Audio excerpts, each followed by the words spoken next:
Chapter 307. Su Jinan punched and kicked Holly. Holly didn't fight back at all. Like a puppet, he let Su Jinan drag him up, beat him up, and kick him out.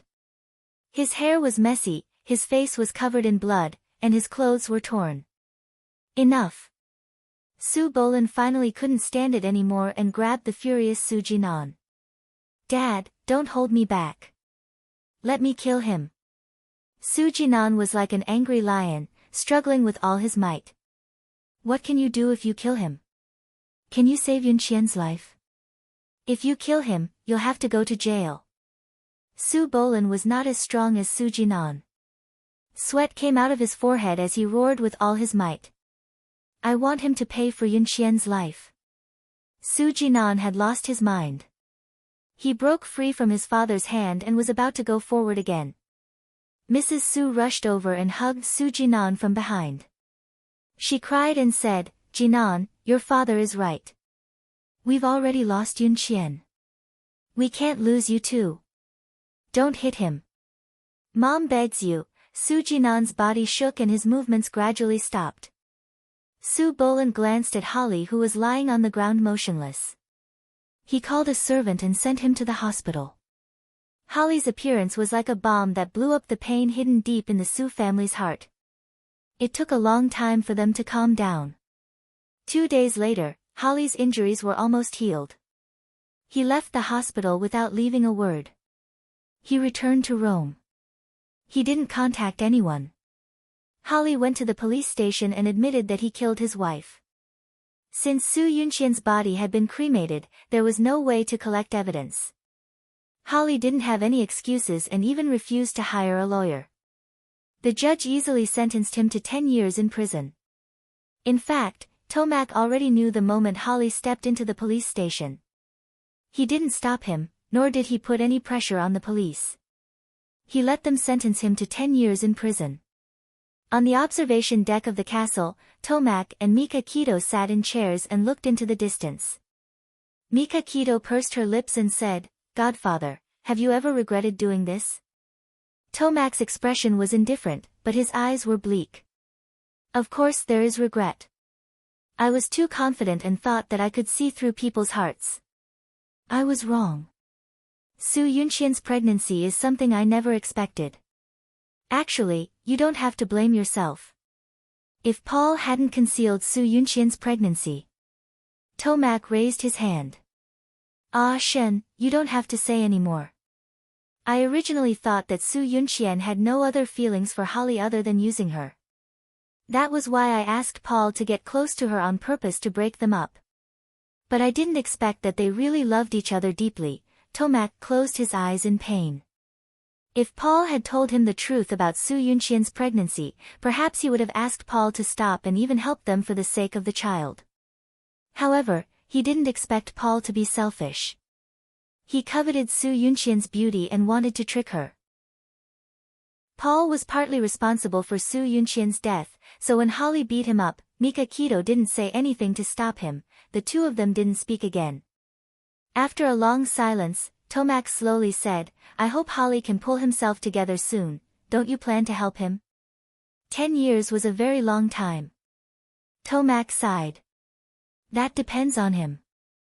If he doesn't want to come out and wants to be depressed for the rest of his life, no one can help him. During the first 3 days of his sentence, Holly didn't eat or drink. He completely isolated himself from the outside world and refused to be visited by anyone. Holly's indifferent attitude angered the prison bully. When the prison bully asked around, he found out that Holly used to be the young master of a mafia family. His mentality was immediately twisted and he planned to bully Holly until he bowed down to him.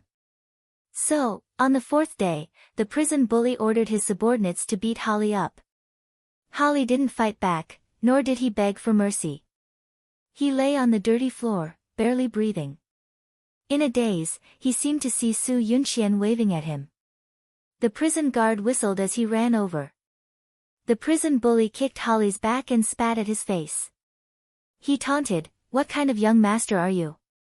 You're still lying in front of me like a dead dog. Useless trash, like you should have been thrown into the trash long ago. You guys, what are you doing? The prison bully ran over and pointed his stun baton at the prison bully and the others. The prison bully raised his hands, and the others followed suit. Officer, we didn't do anything. You guys, if you cause any more trouble, I won't let you off. The prison bully scolded them fiercely. He called his colleagues over and carried Holly out of the cell. Holly's eyes were slightly open. The light on the dark ceiling was dazzling. He saw Su Yunxian getting closer and closer to him. He couldn't help but move closer to her. But every time he took a step forward, she would take a step back.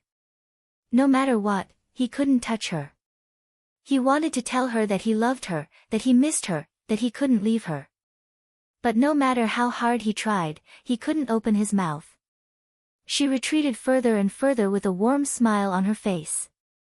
She whispered, Holly, no matter what happens, you have to live well. Together with my share, together with my share, together. Her frail figure gradually disappeared, but the words she said remained clearly in his mind. He slowly moved his fingers. In a daze, he saw people in white coats moving in front of him and heard their conversation. All right, it's okay. There's still a heartbeat, the prison bully and his gang are too arrogant. They should be suppressed. Otherwise, someone will die next time. After that, his eyelids became heavier and heavier. He couldn't hold on any longer and fainted. Holly was seriously injured this time. He was bedridden for a week. After his injuries healed, he seemed to have changed into a different person. Although he still didn't speak, he was no longer depressed. He was even more indifferent. His eyes were as cold as a lake, cold and emotionless. He ate seriously, exercised seriously, and studied seriously. After a week, he defeated the prison bully and his gang by himself and became the new prison bully. A month later, Holly wrote 3 letters and sent them to Tomac, Mikakito, and Xia Dong. In the letter to Tomac, he said that after his parents passed away, he respected his uncle as if he was his biological father. He said that he was deeply sorry for letting down his uncle's expectations of him. He said that he would turn over a new leaf and become a better person. After reading the letter, Tomac's eyes were filled with tears. He contacted the prison on the same day, hoping that they could help reduce Holly's sentence. In the letter to Mikakito, there were only 2 short sentences. Ashen, I used to treat you as a brother. Are you still willing to treat me as a brother? Mikakito didn't reply to him. The letter to Xia Dong was the one Holly spent the most time on. He wrote a few sentences, but felt unsatisfied. He tore it up and rewrote it several times before he could finish it. Xia, I hope that after all that has happened, you won't mind me calling you that. The first time I saw you, it was very cold. You were wearing a white cashmere coat and a woolen hat with 2 pom-poms hanging down. You had a bright smile, like the sun shining into the castle. At that time, I thought that I liked this girl with a clean smile, and I wanted to protect her. Later, I wanted too many things, and I felt the pressure from Ashen. He was very outstanding, and compared to him, I was like a piece of trash. I felt that I couldn't raise my head in front of him, and I was getting less and less valued by my uncle. I hated this feeling. 2 years ago, I overheard a conversation between my uncle and Ashen. I knew that my uncle was very dissatisfied with me and wanted to let Ashen take care of the family. I was angry and decided to take back what was mine. Since then, I have done many things to hurt Ashen. I knew that Ashen cared about you, so I didn't hesitate to use you to hurt him. I've long been blinded by my anger and desire to protect you.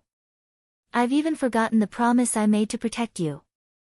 Xia, I don't expect you to forgive me. I just want to tell you that I really feel very guilty. If I had the chance to do it all over again, I would never hurt you again. I promised Xiao Guai that I would go to the hospital to visit her. Now, I have to go back on my word. Please tell her that I love her. I have always wanted to have a daughter as cute as her. Also, I want to apologize to you on behalf of Yunxian. I'm sorry. Holly, thank you. Xia Dong sobbed after reading the letter. Her tears had already soaked the letter. Bailey Han held her tightly in his arms. If you want to see him, we can go visit him. 2 days later, their request for a visit was answered. Holly was willing to see them. They sat across from each other through the glass, each holding a walkie-talkie in their hands. Holly had lost a lot of weight. He looked at Xia Dong with a sincere smile on his lips. Xia, I didn't expect that you would be willing to see me. Xia Dong felt a lump in her throat. She smiled. Holly, Xiao Guai asked me to tell you that Ashen is her #1 godfather. You are her #2 godfather. She also said that if you don't want to, she will ignore you. Holly's eyes sparkled. He smiled and said, I'm willing. Although it's only #2, I'm willing. Xia Dong stared into his eyes and said slowly, Holly, the harm you have caused to our family is a foregone conclusion. I will not forgive you. Holly's expression darkened. He laughed self-deprecatingly. I know. I'm really sorry. So, Xia Dong continued, I want to punish you. I want you to be my older brother for the rest of your life. You want to protect me and love me. Holly was slightly stunned. His eyes quickly filled with surprise. He almost jumped up and said, I accept the punishment. Xia Dong saw that he was as surprised as a child and smiled.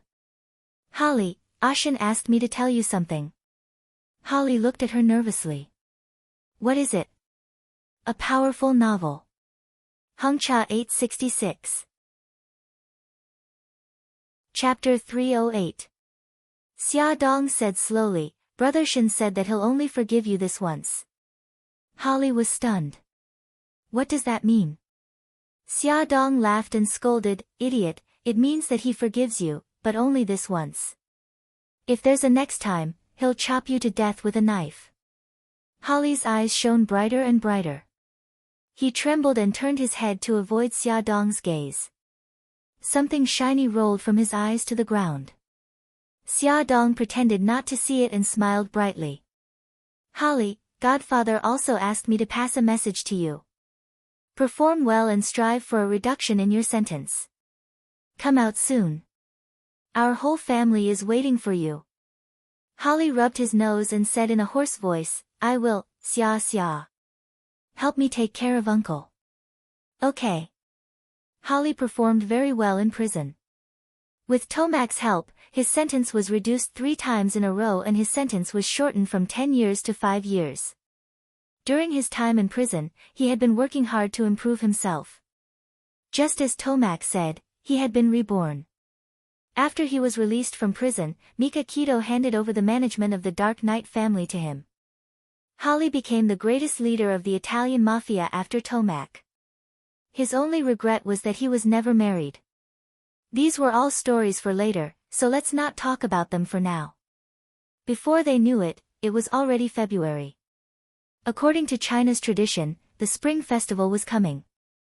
Xiao Guai had recovered and Bailey Han decided to take his wife and child back to China to reunite with his family. Tomac had already handed over the management of the Dark Knight family to Mika Keto. Mika Keto had to live in Rome for a while. Bailey Han's family said goodbye to Tomac and Mika Keto and took a private jet back to a city. On the day they returned, it was very cold. Xia Dong and Xiao Guai had stayed in the warm Rome for too long. When they got off the plane, they were still a little uncomfortable and their cheeks were red from the cold. Bailey Han held Xiao Guai tightly in his arms, while Xia Dong held Hai. The family of 4 got into the Rolls-Royce that came to welcome them. The Rolls-Royce drove into Bailey's mansion. The butler and the servants stood in 2 rows at the gate and bowed respectfully. Welcome home, young master and madam. Hearing the uniform greeting, old madam, by Jinxiu, and the others had already rushed to the door of the living room. Old madam's eyes were red and she said excitedly, It's good that you're back, it's good that you're back. Xiao Yi and Xiao Bao stood beside old madam with their hands behind their backs like adults. They suppressed their joy and let the adults have the right to speak first. Grandma, Mom, Bailey Han put Xiao Guai on the ground and walked forward to hug old madam. Grandma, we're back. Okay, okay, old madam choked with sobs. Xia Xia, come in. Don't catch a cold. Bai Jinxiu returned to China with her two little grandsons after taking care of Xia Dong in Rome. During her time in Rome, the relationship between her mother-in-law and daughter-in-law was very harmonious. She reached out and hugged Hai Hai in Xia Dong's arms. Let me see. Little Hai Hai has grown so big. Great-grandma, don't be sad. We're all back. You should be happy. Xiao Guai raised her pink little face and tugged at old madam's fingers. Yes, yes, Gigai is right. We should be happy. Old madam smiled and wiped the corners of her eyes. She bent down and touched Xiao Guai's soft hair and smiled kindly. We haven't seen each other for more than half a year. Our Xiao Guai has grown prettier. Xiao Guai smiled brightly. Xiao Yi and Xiao Bao ran to her side and grabbed her little hands. Xiao Yi raised her little face and said, Great-grandma, Gigai's hands are so cold. Let's take her to the fireplace to warm her up. Okay, go quickly. Don't freeze. Old madam knew that the three little guys must have a lot to talk about, so she smiled and waved her hand. The three little guys were sitting on the thick carpet in front of the fireplace, chatting happily and laughing from time to time. The four adults were sitting on the sofa not far behind them, talking about the recent events at home. The atmosphere was warm and harmonious. Big brother, sister-in-law, you're finally back. Boo-hoo, knowing that Bailey Han and the others were back, Bailey Jing got off work early. As soon as she stepped into the living room, she ran to Bailey Han to complain. Xiao Jing, you're already a big girl. Why are you still so unruly? Bailey Han grabbed Bailey Jing's collar and pulled her off him, moving her to the sofa next to him. Bailey Jing's beautiful face scrunched up and she complained tearfully, half a year. It's been more than half a year. Big brother, if you didn't come back, I would have been driven to death by those old men on the board of directors. Bailey Han raised his eyebrows in amusement. Didn't you do well? I heard from Lu Zihao that you even negotiated a joint venture last month. Bailey Jing raised her finger and complained one by one, what's the use of just negotiating a joint venture? Those old men on the board of directors always use the excuse that I'm too inexperienced and too young to impeach me and kick me out. Also, they criticize me for coming to work too late and leaving too early. Hey, I'm only 10 minutes late and left 5 minutes early.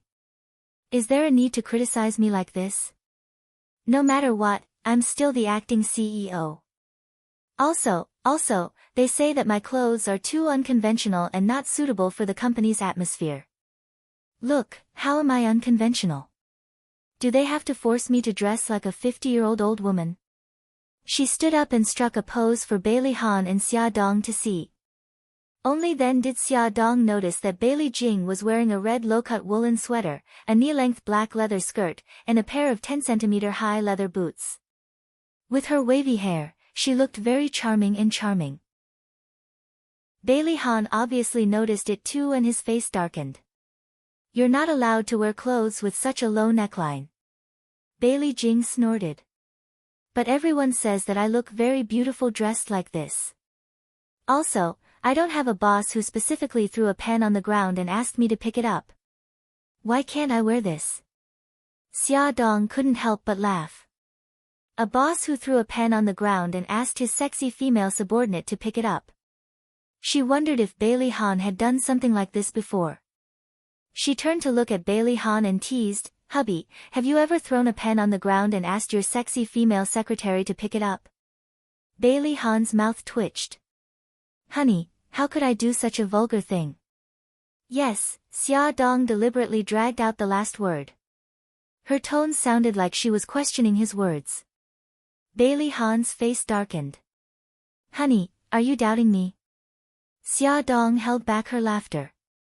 I heard that many CEOs like to flirt with their female subordinates, so I was just casually asking. I really didn't mean to doubt you. You're getting more and more ridiculous. What nonsense is in your head? Bailey Han reached out and knocked her forehead in annoyance. Hey, isn't that how it's written on TV and in novels? Also, it's written in the newspapers. Xia Dong held her forehead and winked at Bailey Jing. Bailey Jing understood and returned her a playful smile. She picked up her handbag and was ready to slip away. She had already slipped to the staircase and thought she was in a safe zone. Unexpectedly, Bailey Han suddenly said in a deep voice, "Stop right there." Bailey Jing's face was bitter. She turned her head stiffly and laughed dryly. She pointed to the stairs. "Big brother, I won't disturb you flirting with sister-in-law.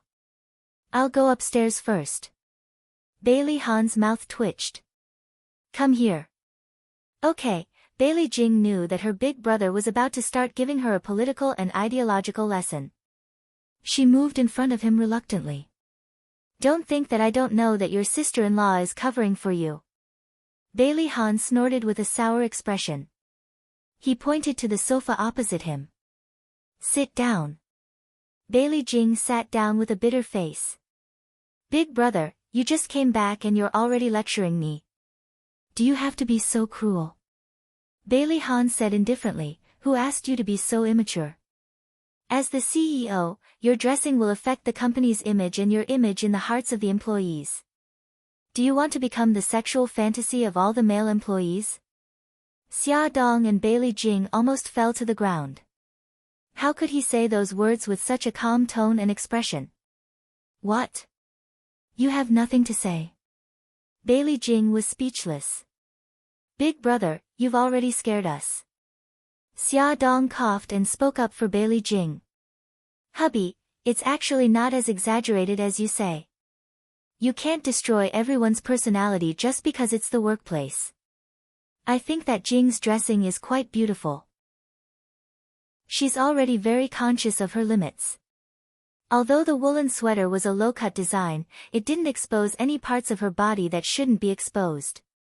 It only highlighted her exquisite collarbone.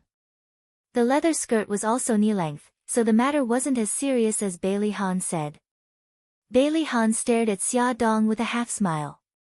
"So, you think this is normal?" "Yes." Xia Dong nodded fearlessly. "Very good, my dear wife.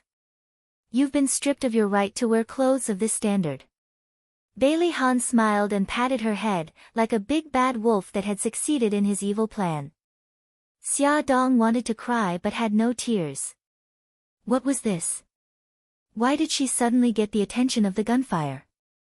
Bailey Jing rushed over and hugged Xia Dong. "Sister-in-law, I've implicated you." Xia Dong patted her back and suddenly became smart. "It's okay. Actually, your big brother has been planning this for a long time. He just suddenly found an excuse today." Bailey Jing wiped her eyes and pretended to cry. "Sister-in-law, I suddenly feel that we're living under the oppression of an old-fashioned old man. It's so stressful and so pitiful." Xia Dong sighed seriously. "Xiao Jing, you've finally realized this problem. I'm very relieved because I've been oppressed for a long time. You too, don't treat me as if I'm dead." Bailey Han rubbed his throbbing temples. Speaking of being oppressed, why did he feel that he was the one being oppressed? Xia Dong and Bailey Jing covered their mouths and snickered. They had already been stripped of their right to wear low-cut clothes. Weren't they allowed to complain a little? The next day, Bailey Han and his wife took the 4 children to visit their aunt and uncle. Their aunt and uncle were very happy. The whole family ate and chatted happily. They were even more excited than when they were celebrating the new year. Their aunt warmly urged them to stay until they finished dinner.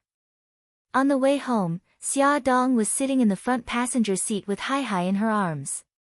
She suddenly received a strange text message. Beauty novel, Songshu 566. Chapter 309. Xia Dong heard her phone ring. She opened it and saw a strange text message. "I know the whole truth." She frowned and replied, "Who are you?" After a few seconds, the other party replied, "Who I am is not important. What's important is that I know your secret." Xia Dong thought for a moment and typed a line of words on her phone. What are you trying to say? Beep beep. Another text message came in. Xiao Bao is not your son. Xia Dong's fingers suddenly tightened. Her body froze and her expression turned ugly. Because they were driving at night, Bailey Han paid more attention to safety. He focused all his attention on the road ahead and asked casually, who sent the message? A hint of panic flashed across Xia Dong's eyes. She said, it's Siki. Siki heard that I was back and asked me to meet up. Yeah, you haven't seen each other in a long time. You must have a lot to talk about. Bailey Han smiled. Yeah, I don't know how she's doing now. I'm looking forward to meeting her too. Xia Dong replied to the text message as she spoke. Please don't talk nonsense. Xiao Bao is my son. This time, the other party replied after about 10 minutes. Xiao Bao is your adopted child. Xia Dong nervously hugged Hai Hai tightly. She was worried that Bailey Han would find out that something was wrong, so she turned off her phone and ignored the mysterious stranger. However, the other party's words were like a stone thrown into the calm lake of her heart, causing ripples. Along the way, Xia Dong was restless. She had a bad feeling that her life, which had finally calmed down, was about to be disrupted again. Honey, we're home. Bailey Han opened the car door and took his daughter from her arms. Little Wingzi and his siblings had already jumped out of the back of the car and ran into the villa, chasing after each other. What's wrong? You seem to have something on your mind. Bailey Han glanced at Xia Dong. She lowered her head and looked at the road under her feet seriously. She was so quiet that it was abnormal. No, I was just thinking about where I should meet Siki since it's so cold now. Xia Dong looked thoughtful. Hubby, where do you think we should go? Bailey Han smiled. How about going to the hot springs? Just you and Siki. She had always placed all her focus on the children and rarely had the chance to relax or talk to her friends. He supported her to have her own social circle so that she would not be bored. She smiled and nodded. Sounds good. You're smart. Bailey Han laughed. Go in quickly. It's cold outside. He moved his arm in her direction, and she naturally took his arm. At night, while Bailey Han was taking a shower, Xia Dong turned on her phone. There were no unread messages. She hesitated for a while and deleted all the messages sent by the mysterious stranger. For the next 2 days, she did not receive any more messages from that person. She comforted herself by thinking that maybe it was just a prank. In the cold winter, it was very comfortable to soak in the hot springs. Xia Dong and Siki decided to go to the famous hot springs resort in the suburbs. Before leaving, Xia Dong put on a thick coat and held 2 scarves in her hands. Standing in front of the mirror, she did not know which one to wear. Bailey Han said gently with a smile, wear the red one. It matches the color of your coat. It's very beautiful. Xia Dong looked at Bailey Han's figure in the mirror. He crossed his arms and leaned leisurely against the door. There was a gentle smile on his handsome face. The corners of her lips curled up. As she tied the scarf, she said, Are you really not coming with us? He approached her and hugged her gently from behind. He bit her earlobe and said softly, It's rare for you and Siki to meet. Wouldn't I spoil your mood if I went? If you like, we can go to the hot springs together next time and spend a few days comfortably. Okay. She turned around and put her arms around his neck. She kissed him on the lips. Hubby, you should go to the company today. Xiao Jing is getting calluses on my ears. From the first day Bailey Han returned to China, Bailey Jing wanted to return the Shenghao group to him as soon as possible. However, he refused to take over and continued to live a leisurely life with his wife and children every day. Bailey Jing was so jealous that her eyes turned red. She took the opportunity to whisper in Xia Dong's ear, hoping that she would help her persuade her brother. You and Xiao Jing are so close that it almost makes me jealous. I'm your husband. Why don't you feel sorry for me?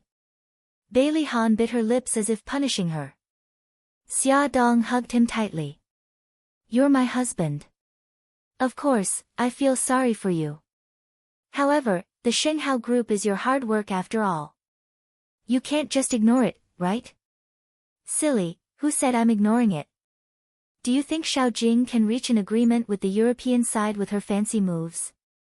Your husband is strategizing and winning from 1,000 miles away. Xia Dong's eyes widened in surprise. Hubby, you're so amazing. Why haven't I seen you work before? Bailey Han leaned against her neck and chuckled. Because you sleep a lot every day. I just make use of the time you sleep. Why did this sentence sound so familiar? Xia Dong blinked and suddenly remembered that a great celebrity once said, there's no such thing as a genius. I just use the time other people spend drinking coffee on work. Hubby, you've worked hard to support our family, Xia Dong said seriously. Bailey Han rubbed her hair. Since you know I've worked so hard, you have to make it up to me. When you come back tonight, I'm going to eat meat. Hubby, don't suddenly change the topic. Moreover, it suddenly jumped to a restricted topic. Xia Dong puffed up her cheeks and her eyes were wet. She looked pitiful. Bailey Han pinched her cheek. Okay, I promise you. I'll go to the company early so that you can report to Xiao Jing. Are you satisfied? Yes, yes, she nodded and inadvertently glanced at the clock. She exclaimed, oh no, it's getting late. I'm going to be late. Don't worry. Yi Siki won't mind. No, I can't. We agreed to meet at the cafe, and then we'll go to the resort together in my car. She'll get anxious if we wait too long. Xia Dong hurriedly picked up his handbag and stuffed his phone, wallet, and other belongings into it. I'll ask old Chen to drive you there. Before you finish, call old Chen in advance and ask him to pick you up. Bailey Han grabbed her arm and stopped her from leaving in a hurry. He held her hand and went downstairs. Then he called the chauffeur and gave him a few instructions. Hubby, I'm leaving. Okay, have fun. Call me if anything happens. Bailey Han helped her adjust her scarf and then opened the car door for her. Go in quickly. It's too cold outside. Xia Dong rolled down the window and waved at Bailey Han. Bailey Han casually put his hands in his trouser pockets. He watched the car drive out of the gate of the manor before he turned around and went back. The car stopped outside the cafe. Xia Dong asked old Chen to wait in the car. She walked into the cafe to look for Yi Siki. When she saw Yi Siki, she was shocked.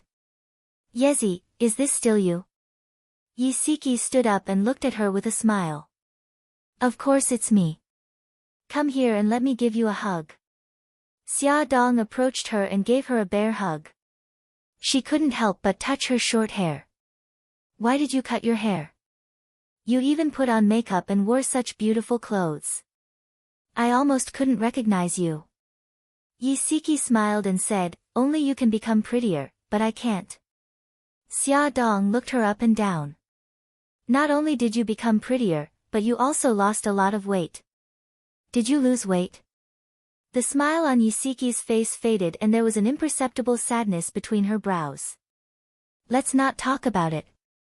Let's hurry up and go. We can talk about it when we soak in the hot spring. That's true. Anyway, we have a whole day today. Xia Dong smiled and held her hand. Old Chen drove them to the hot spring resort in the suburbs. Bailey Han had already booked a room for them.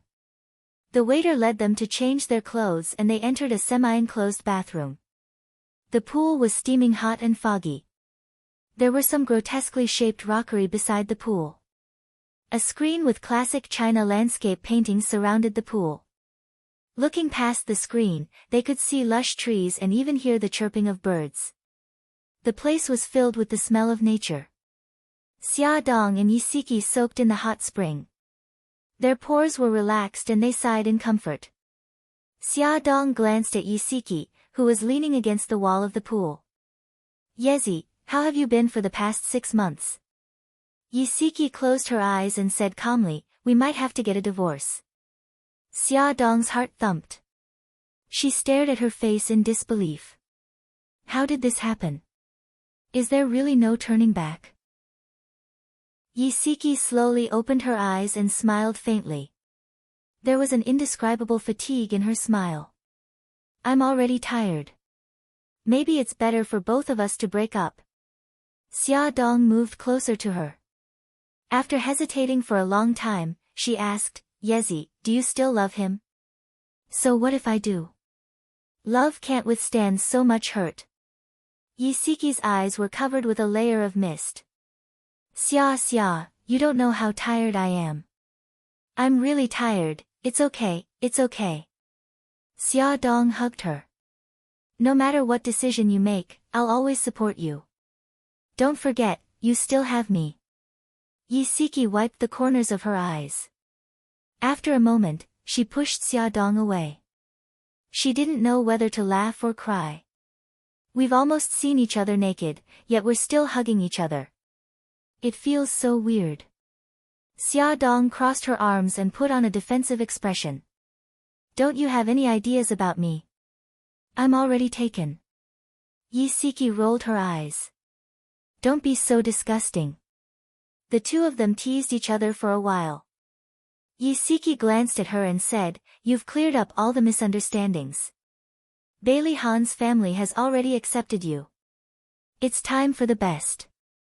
Xia Dong leaned back against the smooth wall of the pool. She looked a little absent-minded. I'm a little worried. I hope they don't find out about that. Welfare, Hungcha 866. Chapter 310. Yisiki looked puzzled. What else is there? Xia Dong pinched her forehead. Xiao Bao's background. Yisiki's expression froze. After a while, she said, there hasn't been any problems in the past 5 years, so there shouldn't be any problems in the future. Her tone was full of uncertainty. Xia Dong looked at the woods beyond the screen. A few days ago, a mysterious person sent me a text. He said that he knew that Xiao Bao was my adopted child. I comforted myself by telling myself that it was just a prank, but, she suddenly turned her head and looked at Yisiki. She said slowly, besides the director of the orphanage, only you and brother Shin know about this. Obviously, you wouldn't play such a prank on me. Yisiki frowned. Her voice was hoarse.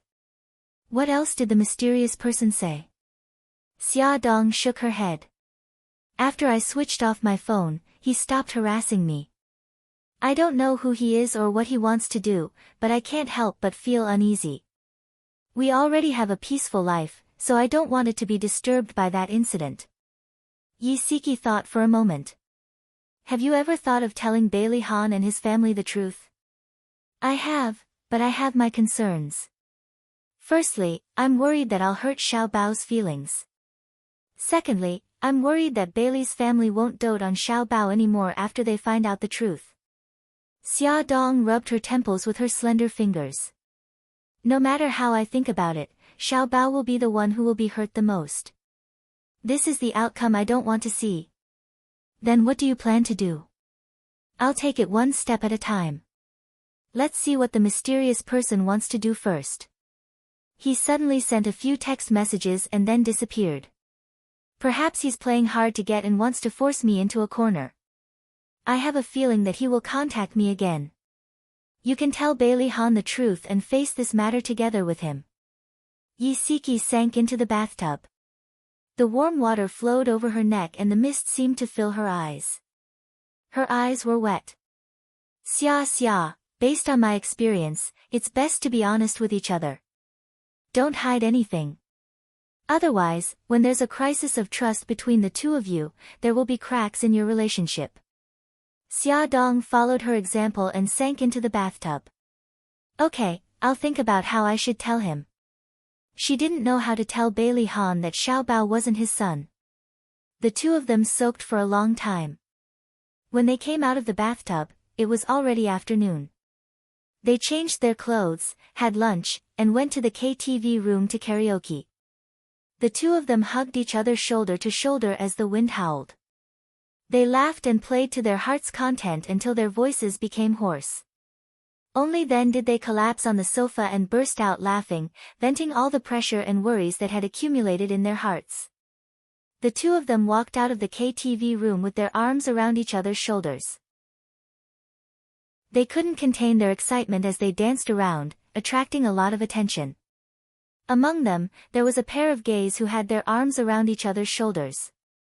They walked towards them about 10 meters away and looked at them passionately as if they had seen their own kind. Xia Dong poked Yi Siki with her finger and laughed sinisterly. Yezi, look at that pair. They're looking at us with such passionate eyes. They must think that we're a couple too. Yi Siki turned to glance at them and commented in a serious tone, the top one is tall and the bottom one is delicate and charming. They're a good match. Xia Dong waved at the two of them. Hey, I wish you both happiness. The bottom was so touched that tears welled up in his eyes. He waved back. I wish you both happiness too. Yi Siki grinned from ear to ear. Thank you. The two of them nodded at each other and walked past each other. The onlookers shook their heads. What a pity.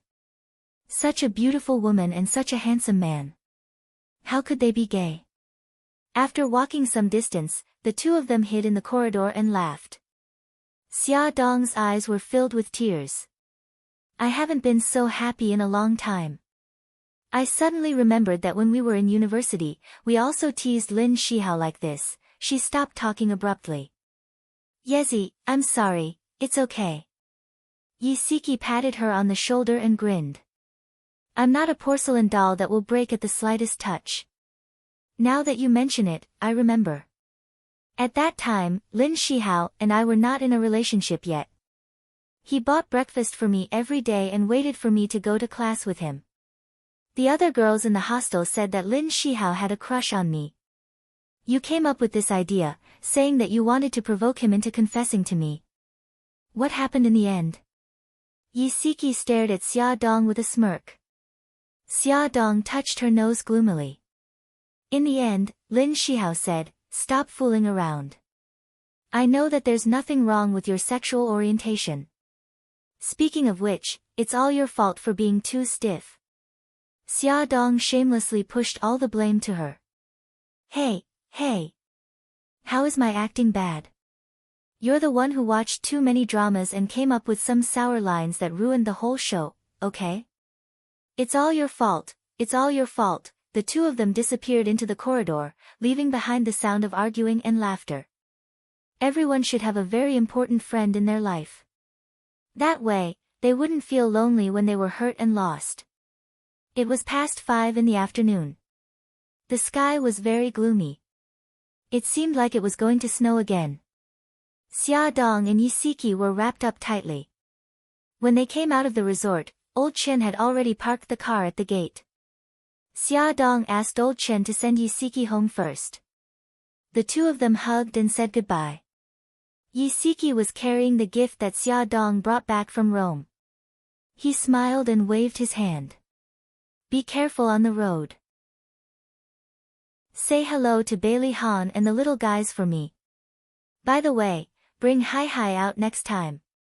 I haven't seen her yet. Xia Dong lowered half the window and smiled. Got it. Hurry up upstairs. Your Nyo-Nyo must be waiting anxiously. Xia Dong walked into the living room and saw Bailey Han sitting by the fireplace with Xiao Guai in his arms. Xiao Yi and Xiao Bao were sitting around them. The three children were listening attentively to Bailey Han's story. The corners of Bailey Han's lips curled up slightly, and his deep and magnetic voice rang out in the spacious living room. Xia Dong approached them and could tell that he was telling the story of the treasured lotus lamp. His voice was deep and slow, and it was especially infectious. No wonder the children were so engrossed in it. Xia Dong didn't want to disturb their warm atmosphere, so she quietly walked to their side and sat on the sofa opposite Bailey Han. Bailey Han looked up at her, and the smile on his lips deepened. He stroked Xiao Guai's hair and said, "Today's story ends here. If you want to know what will happen in the future, listen to the next episode." Ah, Daddy, continue. I want to hear more, Daddy, you're really keeping me in suspense. I'm just getting to the best part. The three little guys pouted their little faces. Bailey Han ignored their protests and raised his eyebrows with a smile. It's almost time for dinner. Let's continue tomorrow. All right then. The little ones all had helpless expressions on their faces. Xia Dong couldn't help laughing. She joked, Honey, do you know what I hated the most when I read martial arts novels? Under the soft light, Bailey Han's handsome face appeared even more charming. There was a smile on his face as he said, To know what will happen in the future, please listen to the next round. That's right. This sentence always pops up at the most exciting times. She shrugged and looked helpless. It's just too much of a scam. Xiao Bao shouted, This time it's not a scam. It's a scam for our son. He glanced at his dear father with resentment. The meaning in his eyes was self-evident. Bailey Yun pursed his thin lips and raised his eyebrows. He looked like he was saying, Yes, I'm scamming you. What can you do about it? Xiao Yi silently turned her head. Daddy, I suspect that we're not your biological children. Xiao Guai blinked her big eyes. Mommy, aren't we Daddy's biological children? Xia Dong's heart suddenly tightened. She clenched her fists and her mind went blank for a moment. By the time she reacted, Xiao Bao was already in front of her and staring at her in confusion. Mom, what's wrong? Why are you in a daze? Ah. Xia Dong glanced around and saw that everyone was looking at her with concern, especially Bailey Han. His dark eyes were full of concern. She quickly waved her hand and smiled. It's nothing. Maybe I've been in the hot spring for too long. My mind isn't very clear. What did you say just now? Xiao Bao touched her head and sighed. Mom, I suspect that you have Alzheimer's disease. You should go to the hospital for a checkup tomorrow. Xia Dong deliberately put on a stern face. She pinched Xiao Bao's pink cheeks with both hands and kneaded them like dough. Little rascal, how dare you laugh at me? Xiao Bao's pink face was distorted by the kneading. She cried out with tears in her eyes, Ah, Dad, save me. Mom is domestic violence, son, I can't help you. Bailey Han coughed and stood firmly on his wife's side. He gave his son a look that said, Good luck to you. Xiao Yi reached out and covered Xiao Guai's round eyes. She whispered, It's so violent. It's not suitable for minors to watch. Xiao Guai cried out in surprise. Hey, Brother Yi, you're underage too. You should cover your eyes too. Hey, you guys. Do you still have any humanity left in you? How could you just stand by and watch as Mom tragically kills me? Xiao Yi said seriously. You're wrong. How could we just stand by and watch as Mommy tortures you? We've already closed our eyes. Xiao Bao blinked his big, watery eyes pitifully. Boo-hoo. I can't live like this anymore. I want to run away from home. All right. I'm just teasing you. Xia Dong held his little face and said with a smile, Come, let Mommy give you a kiss. You'll get better soon. No, Xiao Bao turned his head away arrogantly and raised his little chin. Don't be angry, my good son, Xia Dong rubbed his soft hair. Her eyes were filled with warmth and love, but there was also a trace of undetectable sadness. This was the child she had raised for 5 years. Although he was not her biological child, she treated him like one. If it were not for that text message, she would have almost forgotten that Xiao Bao was a child she adopted from an orphanage. Attention, Hengcha 866. Chapter 311. In the bedroom, the soft light shone down on Xia Dong's body, outlining a warm curve. She sat sideways at the head of the bed with her head slightly lowered. She was holding something in her hand and flipping it slowly. There was a peaceful smile on her face. He couldn't bear to disturb the beautiful peace. Xia Dong felt the mattress beside her sink. Bailey Han's tall and straight body was very close to her, and the faint scent of lemon-scented shower gel wafted into her nose. "Honey, what are you looking at?" He hugged her from the side, and she leaned against his chest. "Do you want to see pictures of Xiao Bao and Xiao Guai when they were young?" She adjusted her position and placed the album on his lap. Bailey Han's gaze fell on the album. The album was very beautifully made, and it was the first time he had seen the pictures inside. There were pictures of the children at various ages. There was a picture of them when they were 6 months old. The 2 pink Xiao Bao babies were placed in a wooden basin, and their 2 pairs of small hands were tightly grasping the sides of the basin. Their 2 pairs of beautiful big eyes were staring in front of them with a surprised expression.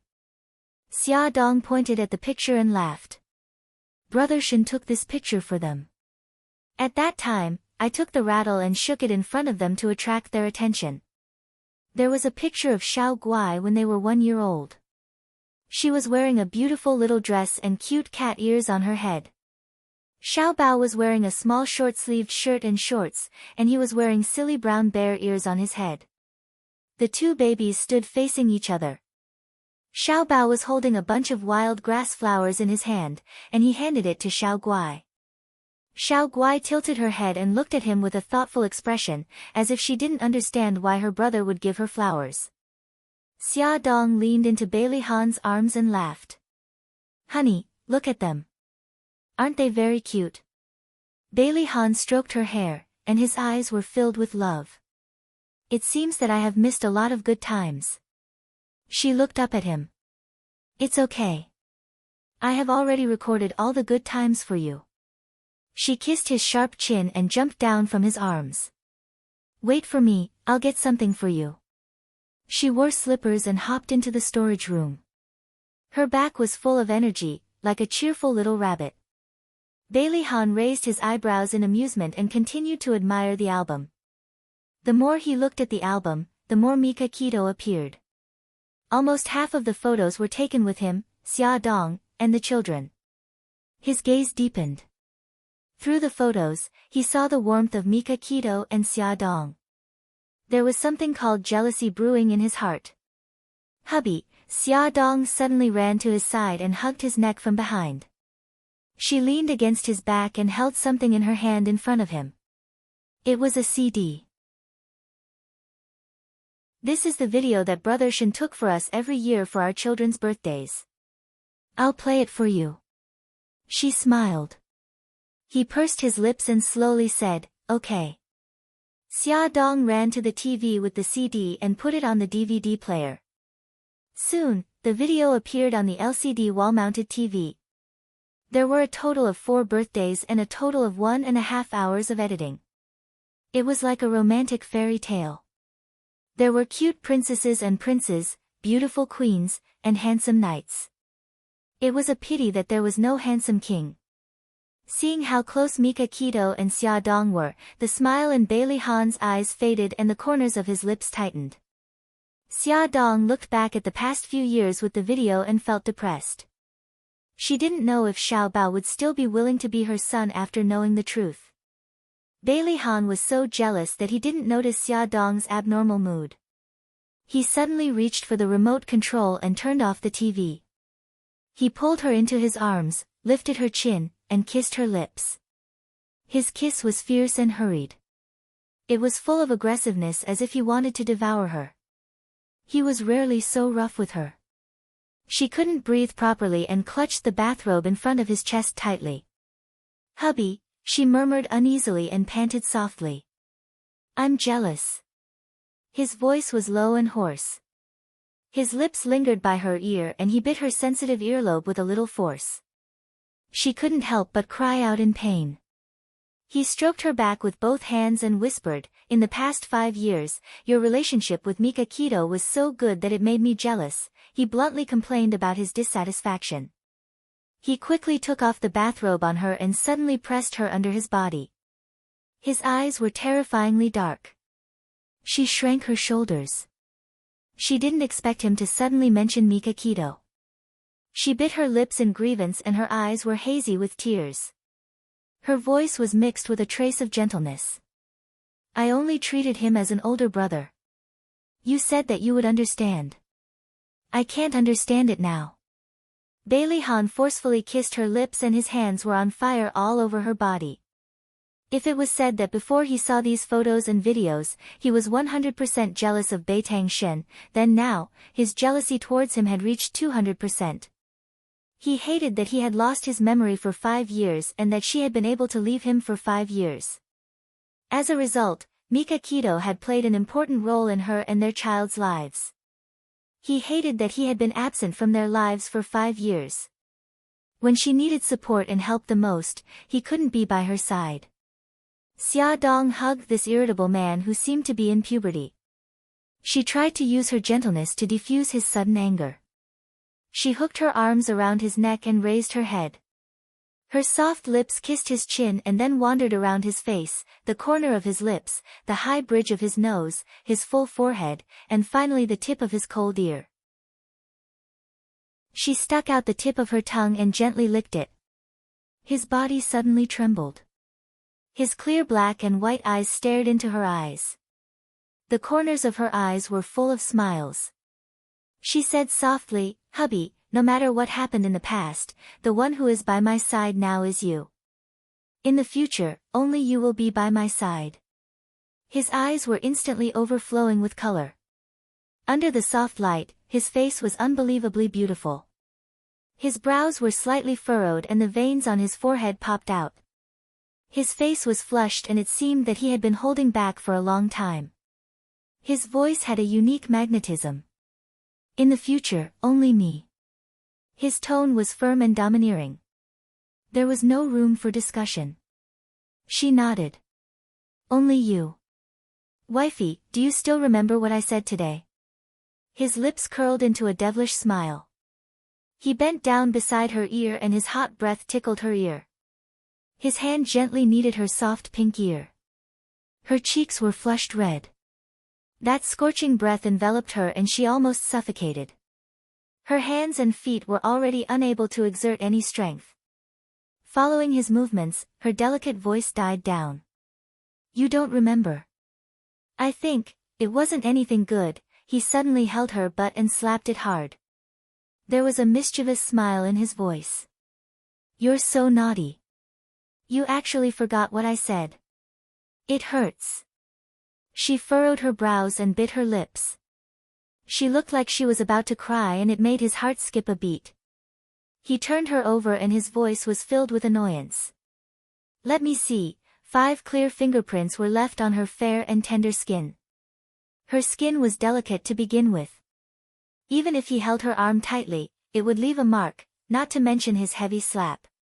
He wanted to be naughty, but he didn't expect that he couldn't control his strength. The tips of Bailey Han's ears were slightly red. He was extremely annoyed and bent down to kiss the clear fingerprints. Xia Dong felt something soft land on her butt. It was like a feather moving gently around the area that he had slapped. Then, the tip of a wet tongue licked her skin. She was so shocked that her back arched slightly. "Hubby, don't." She shyly moved her body, but his palm held her down tightly. He kissed her back slowly and a numb feeling instantly rose from the bottom of her feet to the top of her head. Her body trembled violently and her heart felt like it was about to explode. Unknowingly, he was already leaning on her back. His hot lips were against her ear and his voice was filled with unbearable desire. "Wifey, do you remember what I said today?" "Boo-hoo. I remember." She had reason to believe that if she didn't surrender, he would torture her until she knelt down and begged for mercy. "What did I say?" He blew hot air into her ear. Her body trembled and her voice was intermittent. You want to eat meat, that's a good girl." He kissed the tip of her red ear. That night, Bailey Han, who had endured for nearly half a year, finally got what he wanted. He ate a lot of meat. After eating the meat, he carried the unconscious Xia Dong into the bathroom and cleaned her up. Then, he held her in his arms and fell into a deep sleep with a satisfied expression on his face. The next day, after Xia Dong woke up, she habitually touched the spot beside her. It was empty and a little cold. Bailey Han must have been awake for a long time. Inexplicably, she felt a little disappointed. She hugged the blanket and sat up from the bed. Her legs were sore. Thinking about their wild behavior last night, she couldn't help but blush and her heart beat faster. She covered her head with the blanket tightly. Beep beep. Her phone rang. Xia Dong picked it up from the bedside table. It turned out to be a message from Bailey Han. Little lazy cat, are you awake? I saw that you were sleeping so soundly this morning, so I couldn't bear to wake you up. Gigai, rest at home. I'll be back early tonight. Xia Dong laughed foolishly and replied, is it convenient now? At that moment, Bailey Han was sitting in the meeting room facing all kinds of accusations from the group of old men on the board of directors.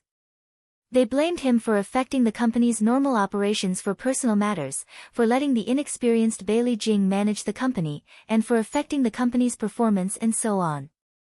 Don't ask him why he sent a message at this time. It was because he felt that facing this group of old antiques was very boring. Also, his wife should have woken up by now. His phone vibrated with a message notification. Bailey Han glanced indifferently at a certain old antique, who was still talking non-stop, and replied calmly, it's convenient. After replying, he put the phone down on the table and suddenly interrupted old antique. His expression was solemn as he said in a heavy voice, as far as I know, during the time that Bailey Jing has been managing the company's performance has risen by 3 points. The company's operations in all aspects are going well. If you're willing to look through the information in your hands, you'll understand that what I'm saying is true. There was the sound of awkward coughing in the meeting room, as well as the sound of someone flipping through information and a very discordant ringtone. Wifey is calling, the group of people almost banged their heads on the table. Under their strange gazes, Bailey Han calmly answered the phone and said softly, wait a minute. He raised his head and swept his gaze over the people in the meeting room. His gentle voice instantly turned cold. Today's meeting is over. He abruptly got up, pushed his chair back, and strode out of the room. His voice was gentle again. Wifey, have you had breakfast? He hadn't deliberately lowered his voice, so everyone in the meeting room heard him. Everyone's expressions became very interesting. Lu Zihao very calmly helped his boss tidy up the information on the table. Before he walked out of the meeting room, he gently and kindly reminded everyone who was already petrified, everyone, the meeting is over. On the other side, Xia Dong scratched her head with a puzzled expression. Just now, I think I heard you say something about a meeting. Did I interrupt your meeting? No, I have to thank you for saving me from that boring meeting. Bailey Han sat on the sofa with his legs crossed and his body stretched out. He had a cheerful expression on his face and the corners of his lips curled up. Actually, it's nothing. Xia Dong's slender fingers clutched the corner of the blanket as she stammered, it's just that what? Bailey Han asked, the smile on his handsome face growing gentler. Air. Xia Dong felt like she was going to throw caution to the wind. She gritted her teeth and said stiffly, it's just that I'm not used to not seeing you when I wake up in the morning. Oh, he said solemnly, and didn't respond again. Xia Dong was a little discouraged. She didn't seem to be born with the gift of sweet words, moreover, his reaction was so cold. She was angry and was about to hang up when he suddenly raised his eyebrows. That's it? I thought you would say that you missed me and couldn't bear to part with me. Her eyes widened. After a while, she said softly, just take it that I meant it. How can I take it that way? Since you missed me, then tell me. I want to hear it from you personally. Bailey Han's gentle voice had a hint of bewitchment. All right, it wasn't like she hadn't said it before. She would just tell him. Fortunately, he couldn't see her blushing face. She was relieved. She lay on the bed and rolled around. Hubby, I missed you. I missed you too.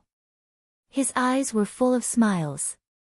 He seemed to have thought of something as his lips curled into a mischievous smile. There's an ointment in the drawer on the right. What is it for? The wound on your butt. His words were concise, but she blushed. Her mind couldn't help but think of some scenes that made her blush and her heart race. She knocked on her forehead to stop herself from letting her imagination run wild. She quickly found an excuse to hang up the phone. I'm hungry. I'm going to eat first. Bye-bye. He chuckled. Okay. Xia Dong came out of the bathroom after washing up. When she heard the sound of a message on her phone, she thought it was from Bailey Han again. She quickly took out her phone to check, but she didn't expect to see a message from a stranger. The content of the message made her face turn pale. I'm Xiao Bao's biological mother. Awesome novel, Hengcha 866. Chapter 312. The content of the message made her face turn pale. I'm Xiao Bao's biological mother. Xia Dong bit her lip and hesitated for a while. Finally, with trembling fingers, she dialed the unknown number. Beep beep. The sound of waiting for the call to be picked up came from the phone. She clutched the phone tightly, her heart pounding like a drum.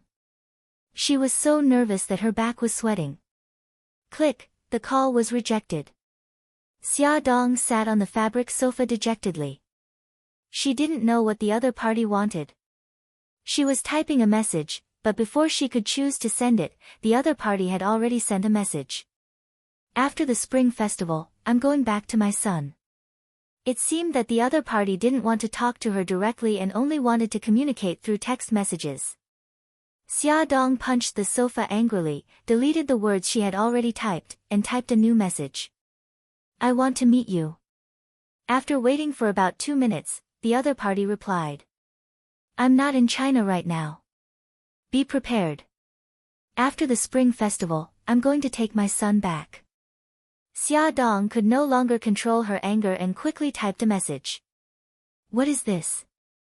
You were the one who abandoned Xiao Bao back then, and now you want to take him back. Have you considered Xiao Bao's feelings? 10 minutes, half an hour, there was still no reply. Xia Dong called again, but the other party had already turned off the phone. I'm so angry. Xia Dong punched the sofa fiercely. She still couldn't vent her anger, so she used the cushion as a punching bag and punched it to vent her anger.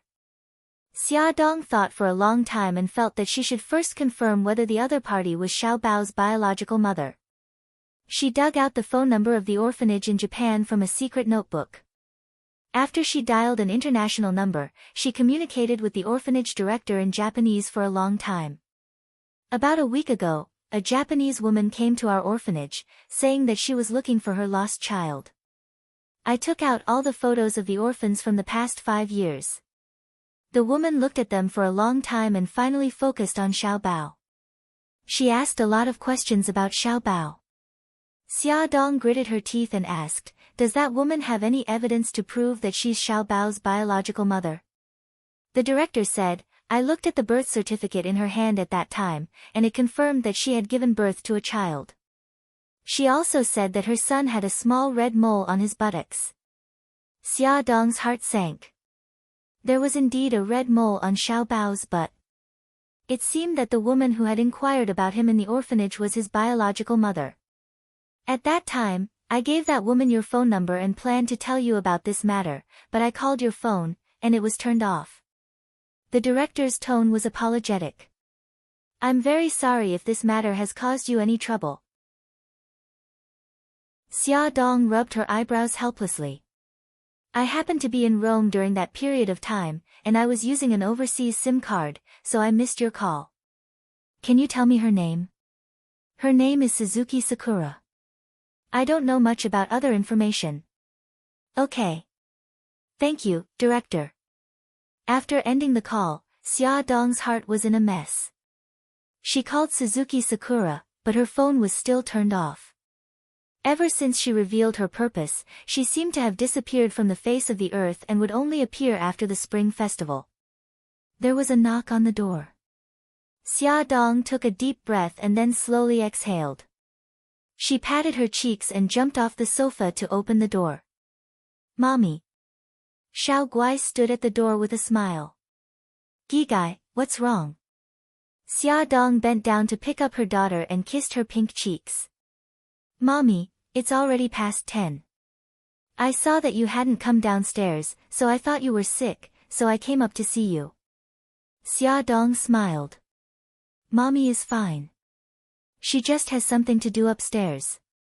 Come, let's go downstairs. She carried her daughter downstairs and found that it was very quiet. She was a little curious. Gigai, where are the others? Xiao Guai played with her chubby little fingers and said softly, Sister Hai Hai is sleeping.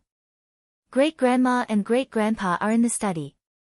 Grandpa and Daddy went to work. Aunt Jing also went to work. Grandma has a date with the other grandmas, so she went out to play. Brother and Brother Yi are building a snowman outside. Xia Dong couldn't help but laugh.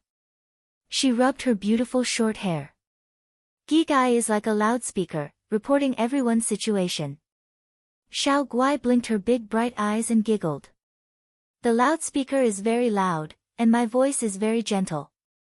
The boys in the kindergarten all like my voice. You're so smug, little rascal. Xia Dong pinched her cute little nose. Let's go. Let's go see your two little brothers. Before the two of them went out, they wrapped themselves in thick down jackets. Xia Dong put a little down hat and a red scarf on Xiao Guai. Then she held her little hand and walked to the back garden where her two sons were building snowmen. It snowed heavily last night, and the whole world was dyed white. The trees were covered in white coats, and the lawn was covered with snow-white blankets. The diligent servants had already cleared the snow on the road, making it very convenient to walk. Xiao Yi and Xiao Bao were building snowmen on the snow-covered lawn. The two little guys didn't wear down jackets, only thick sweater jackets. Their handsome little faces were red, and their little noses were also red. They were as cute as carrots. They waved little snow shovels and had already built a chubby snowman. It was about a meter tall, with a round head and a thick body. It didn't have any facial features or hands yet. Mommy, I want to play too, Xiao Guai shook Xia Dong's arm. Okay, go ahead. Xia Dong gently patted her little head. The little girl ran towards her two brothers with a smile. Xiao Yi looked up and grinned, revealing her snow-white teeth. Mommy, come over and play with us too. Xiao Bao chuckled. Xiao Yi, you don't know. Mommy is most afraid of the cold. She won't come over. Who said I won't come over? Don't look down on me. Xia Dong snorted and walked over to her two sons through the thick snow. Xiao Yi and Xiao Bao covered their mouths and snickered. Xiao Guai tilted her head and looked at the snowman for a while. She frowned slightly and said, the snowman doesn't have a nose, eyes, or mouth. What are you going to use to replace them? Gigai, use this as the eyes and mouth. Xiao Yi slowly took out something from his trouser pocket and extended his hand in front of Xiao Guai. Okay. Xiao Guai nodded happily and took two black buttons from his hand. I'm going to put on the snowman's eyes. She tiptoed, picked up a button, and pressed it on the snowman's face. Button a little to the left, a little lower, the children happily dressed the snowman. Xia Dong's lips curled up. She walked not far away, broke off two branches from a tree, and stuck them on both sides of the snowman's body. She raised her eyebrows proudly. Use this as the snowman's arms. Does it look good? Xiao Bao stared at the hat on her head. His big eyes blinked quickly and he revealed a cute smile. Mommy, are you cold? Xia Dong shook her head. I'm not cold. He pointed at the hat on her head and continued to blink cutely. Then contribute your hat to the snowman. Aha, I thought you cared about me. Xia Dong grumbled, but she still willingly contributed the hat and put it on the snowman's head. I'm still missing a scarf. Xiao Bao continued to blink. Okay, contribute it all. Xia Dong took off the scarf and tied it around the snowman's neck. Wow, it's so beautiful. Xiao Guai screamed and clapped. I'm still missing a nose. Xiao Yi rubbed his chin. He took out a finger-thick carrot from his other trouser pocket and pressed it between the snowman's eyes and mouth. It's perfect now. He grinned. Wait a minute, I want to take a photo as a souvenir. Xia Dong had an idea. She quickly ran upstairs to get the camera. When she ran to the door of the living room, the butler appeared with a smile and a camera. Young madam, I'll take a photo for you. Okay, thank you. The mother and children made various poses around the snowman, and the old butler kept pressing the shutter to record their laughter and laughter.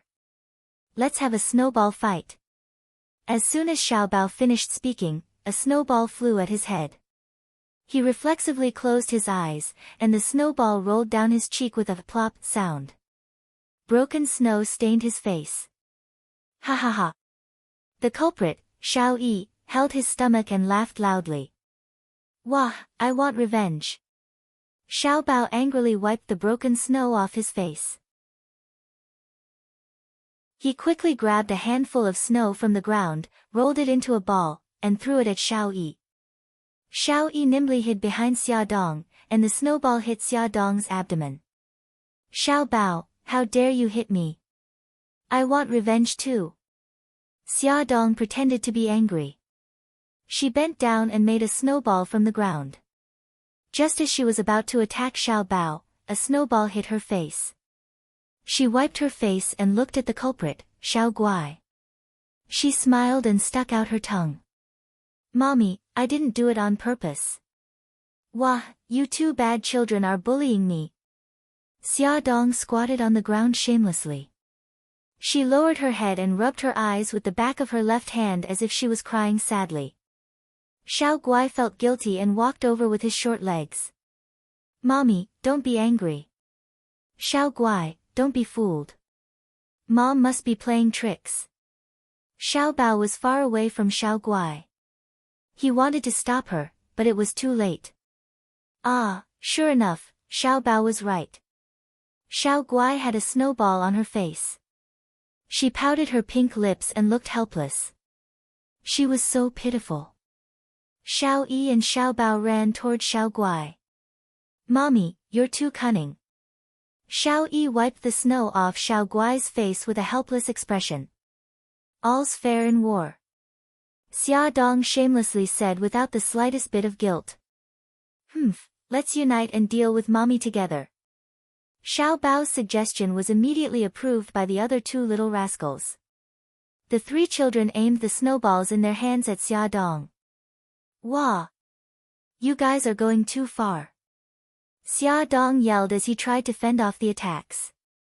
Hee, all's fair in war. The three little rascals said in unison, using her words against her. Their laughter echoed in the cold air for a long time. Welfare, Songshu 566.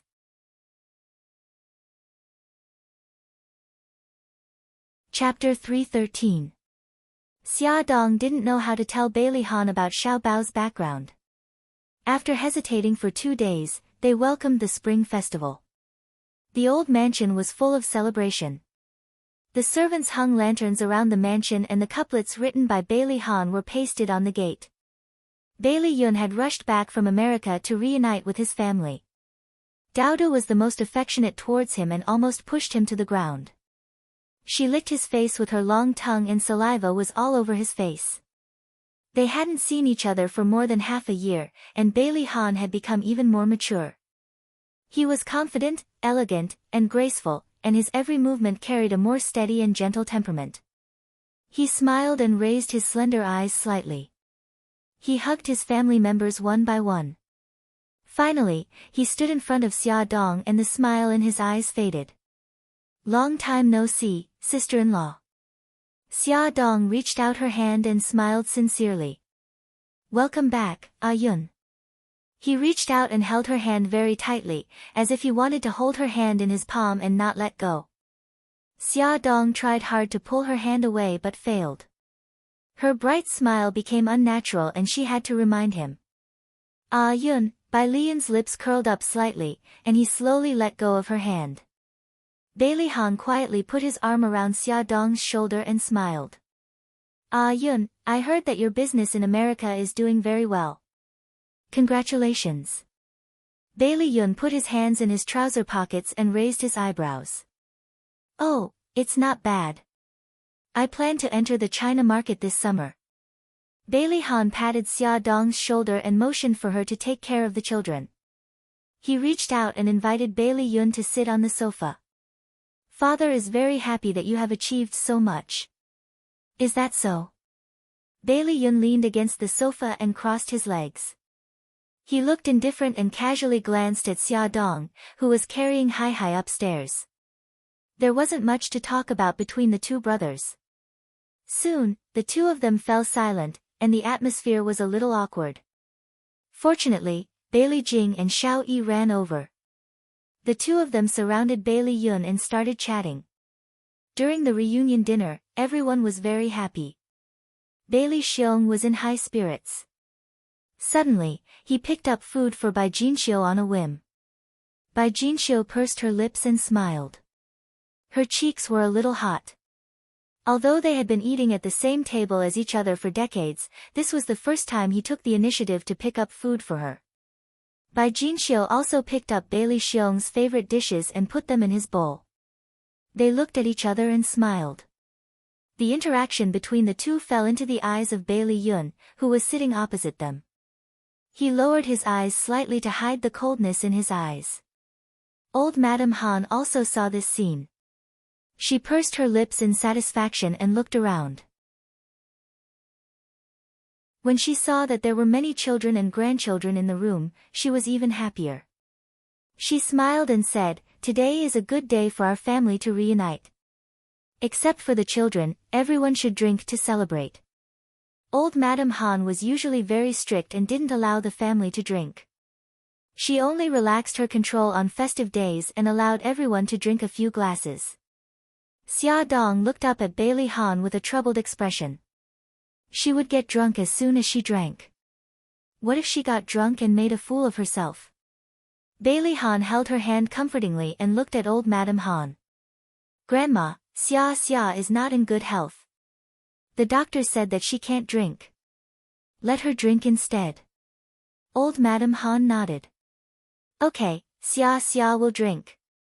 The servant came forward and poured wine for everyone, including Xia Dong and the three children. Old Madame Han was very happy today and drank 2 glasses of wine. After eating, she felt a little dizzy and the servant helped her upstairs to rest. Bailey Xiong intended to be a competent father and drank a few more glasses with his 2 sons.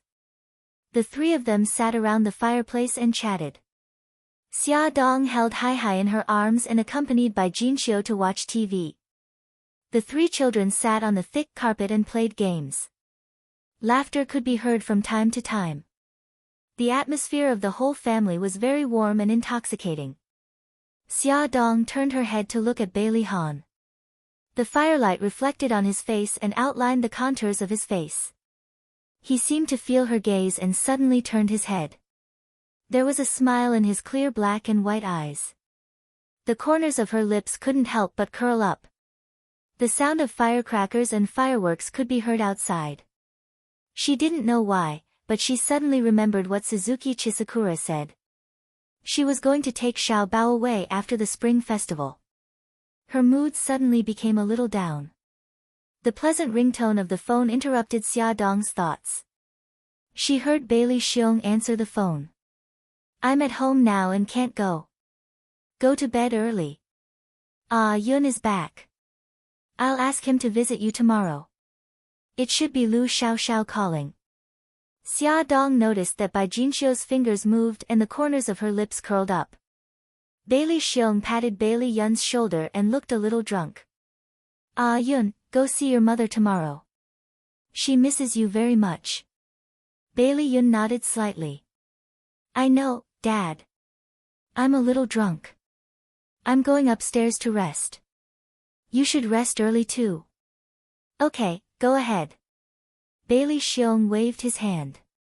Bailey Xiong and Bailey Han chatted for a while before the two of them left. Bailey Han took Hai Hai from Xia Dong's arms. The couple said goodnight to the elders and then asked the children to go upstairs to rest. Bailey Xiong sat beside Bai Jinxiu and leaned against the sofa. He whispered lazily, "It's just the two of us now. Do you want to stay up late?" The corners of Bai Jinxiu's lips curled up slightly. Looking at his drunken appearance, she said lightly, "Why stay up late? You're already so drunk. You know that you're getting old, but you don't know how to control yourself." In the past, Bailey Xiong would feel very unhappy when he heard her say such slightly accusatory words. But today, he didn't know if it was because he was drunk, but he actually felt that these words sounded very pleasing to his ears. He suddenly stretched out his arm and hugged her, who was sitting upright and still. He put his finger on her lips and smiled. "Why don't you know how to say something nice?" His sudden intimate action made Bai Jinxiu very uncomfortable. Her cheeks were hot and she pushed him. "Hurry up and let go. Be careful not to let the children see. Then let's go back to the room and not let them see." Bailey Xiong suddenly got up and pulled her up from the sofa. He held her tightly in his arms. "Come, let's go back to the room." Bai Jinxiu was born into a scholarly family and had cultivated a noble and elegant manner since she was young. She had always disdained such unrestrained behavior. Moreover, Bailey Xiong had never treated her like this. At this moment, being held in his arms, she was embarrassed and angry. She lowered her voice and said, "Bailey Xiong, hurry up and let go of me." Bailey Xiong stared fixedly at her face. She usually took good care of herself and there were no wrinkles on her skin. It was delicate and fair like a prostitute's. At this moment, she was embarrassed and angry, and her skin was faintly pink. He couldn't help but feel a little restless. Under the influence of alcohol, he suddenly carried her up horizontally. Although his steps were messy, he didn't stumble. She nervously grabbed his clothes and whispered, "What are you doing? Hurry up and put me down." He laughed deeply. "Of course I'm carrying you back to the room. Don't be noisy. Be careful not to let the children hear."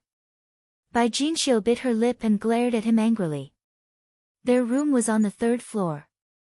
Fortunately, Bailey Xiong paid attention to exercise and Bai Jinxiu was very light, so he was able to successfully carry her upstairs. After they entered the bedroom and closed the door, Bailey Yun's figure flashed out from the corner of the stairs. He stared at the door with a deep gaze and gripped the phone tightly in his hand. "Hey, Yun, why are you suddenly not talking?" Lu Xiaoxiao's voice came from the phone. He put the phone to his ear and said in a deep voice, "I advise you to leave Bailey Xiong as soon as possible." Lu Xiaoxiao was stunned. Yun, why are you suddenly saying that?" Bailey Yun's lips curled into a mocking smile. In the past, after the reunion dinner, you could summon Bailey Xiong over with a phone call. Tonight, you can't. Haven't you thought about the reason? Lu Xiaoxiao was silent for a moment and said, "I know. He rarely comes to my place recently, but I've been with him for so many years. How can I be willing to give up?" The mocking smile on his lips became more obvious. "After so many years, you're still dreaming of being a rich lady. When will you wake up?" "Maybe I won't wake up for the rest of my life." Her tone was a little lonely. She shouldn't be like this. She was flirtatious, she was unrestrained, she was good at flattery, and she was very shrewd in planning for herself. This tone didn't suit her. Bailey Yun held the phone and the veins on the back of his hand throbbed. He said in a deep voice, "Do you love him?" She didn't respond. Her silence represented everything. His voice was cold. "I thought you never loved him." Lu Xiaoxiao laughed self-deprecatingly. "I used to think it was for money and status.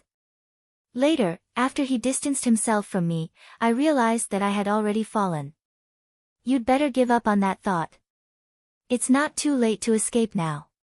He's already being intimate with his wife.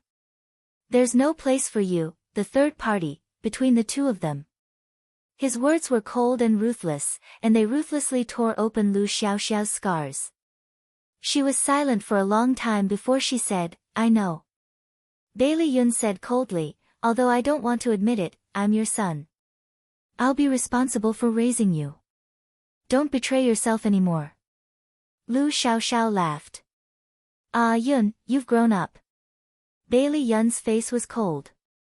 I'm hanging up. Thank you, son. She said the last two words very softly, but he heard them clearly. His heart trembled, and he hung up the phone without hesitation. There was no one in the living room, and the entire villa was quiet. Bailey Yun leaned against the railing and looked at the dark sky. He suddenly laughed, but that smile was very cold and very bleak. Dowda was lying at his feet, and from time to time, he would raise his head to look at him. Bailey Yun rubbed his furry head and laughed self-deprecatingly. Everyone is in pairs. We're the only ones left. In a distant place, the lights were shining brightly. That was the location of the city. He suddenly felt a little lonely. He wanted to know how many people were like him, without a home on New Year's Eve. He put on his coat, took his car keys, and drove his flashy Ferrari into the night. Charm Bar. It was very deserted, and there were only a few people. Bailey Yun sat at the bar counter and ordered a cup of Bloody Mary. Under the dim light, the color of blood was indescribably strange. Welfare, Hongcha 866.